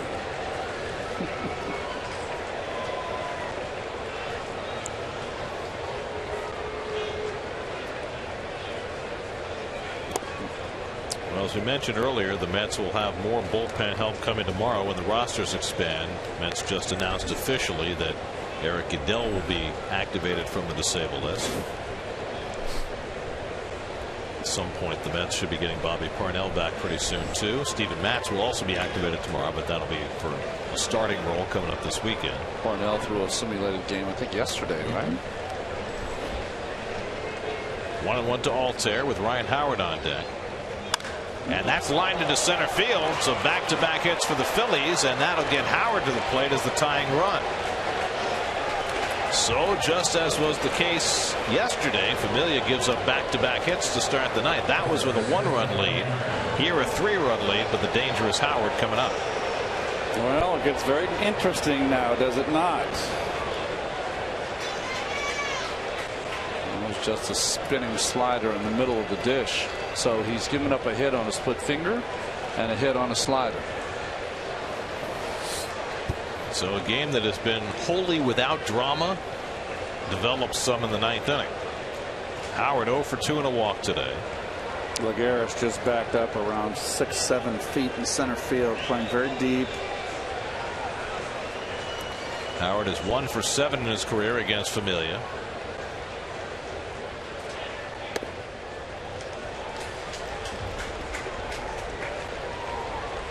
Well, Howard has picked up the RBI pace since July 5th. Up among the league leaders, presented by DraftKings. Play daily fantasy baseball for free on DraftKings.com. Enter promo code NYM for free entry. Well, David Peralta's name on there. He's had a good second half. Yes. Ground ball here would be a beautiful thing. Howard doesn't run well. That's the shift on, which makes the double play a little bit awkward. And now it's 2-0. Jeff Francoeur on deck. David Wright going into the mound to try and be of some service to Familia.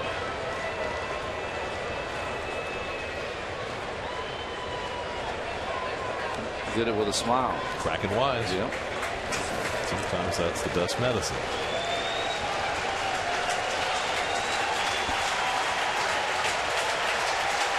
Familia was overpowering yesterday. But he's put himself in a fix here. Behind on Howard, 2-0.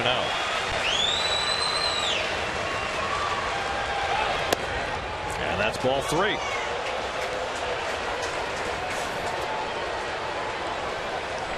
Francoeur on deck. You let him swing here, Keith, 3-0. It's a hard call, isn't it? It is a hard call. I would not. Okay.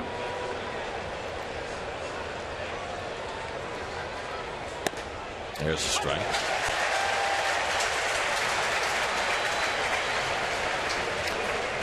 Cardinals. Mush. Colton Wong, a 2-run single to put St. Louis in front. Hernandez at second, Altair at first, and nobody out. 3-1. And that's ball 4, and the bases are loaded. So 2 singles and a walk, and now the Phillies have the tying runs on base with nobody out. And Dan Warthen heads out to the mound.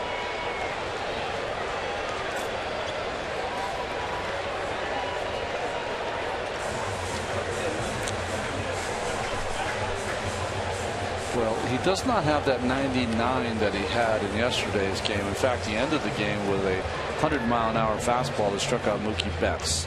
So he obviously doesn't have that little extra today. But he's got such a good sinker. Just concentrate on not the corners. Concentrate on down. Down will get him a ground ball. We've got a very aggressive hitter coming to the plate in Jeff Francoeur, who has 4 career at-bats against Familia, 2 for 4 with a home run. Darnell Sweeney running for Howard at first base, carrying the tying run. Didn't Frenchie hit into a triple play when he was with the Mets? He did, a game-ending unassisted triple play. Now that you mention it, against the Phillies. Yes. Eric Bruntlett. Right.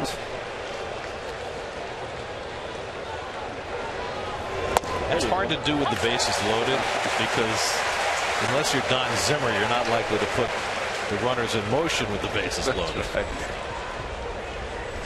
Andres Blanco on deck. Francoeur 0 for 3 today. 2 comebacks and a strikeout against Cologne. There you go. Familia gets a swing and a miss on that hard sinker away. 0-2. Keep the ball down, as Ronnie said. Just throw that gas. Got yourself in a little trouble? Go with your bread and butter.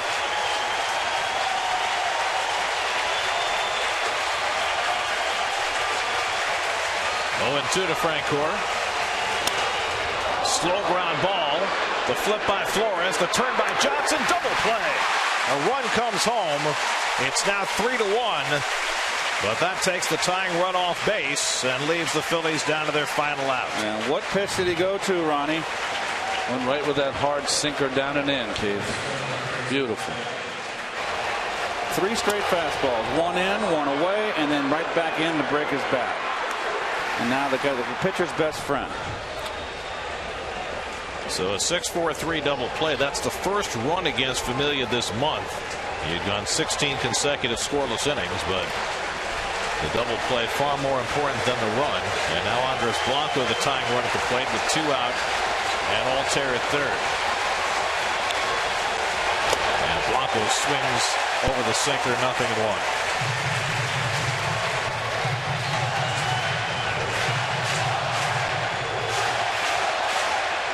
As soon as Familia got a little angry, that ball started going down. Blanco 1 for 3 tonight.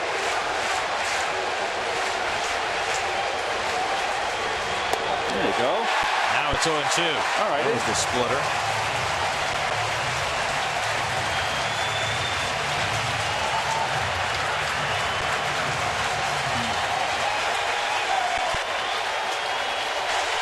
Two strikes, that splitter is a good pitch if you bounce it.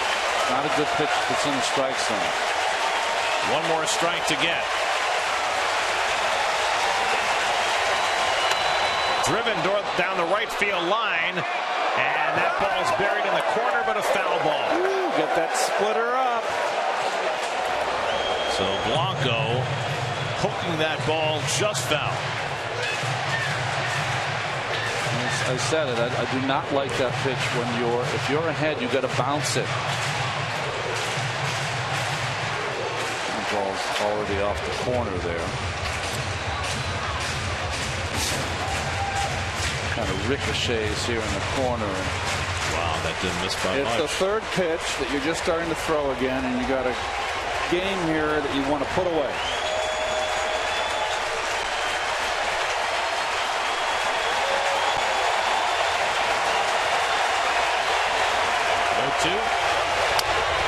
Bounce foul. Blanco hanging in there. Nice play by Juan Samuel. So much better, though. Did you see the contact? Broken bat.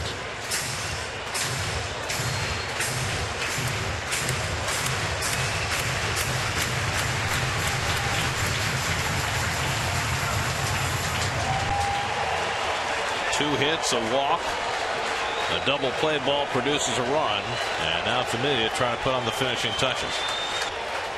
Blanco almost hit an extra base hit. Just bounce something. He'll swing at it.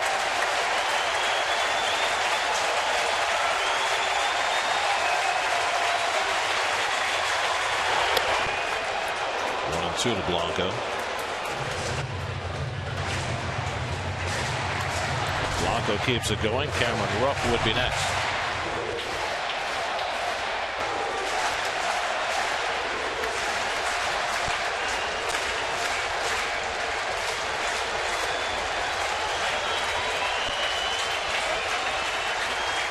One, two. And this is with the splitter, 2-2.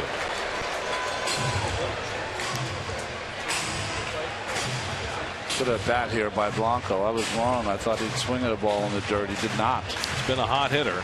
Last 24 games, Blanco hitting .353. It's why he continues to get playing time. And acquitting himself nicely here against Familia.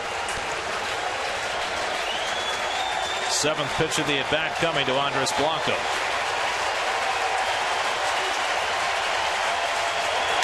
Just got a piece. The backswing got Darno's mask. See, never saw that before. He hits so much today.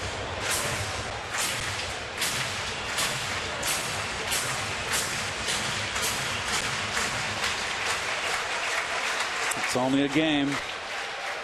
It's a very important one, though.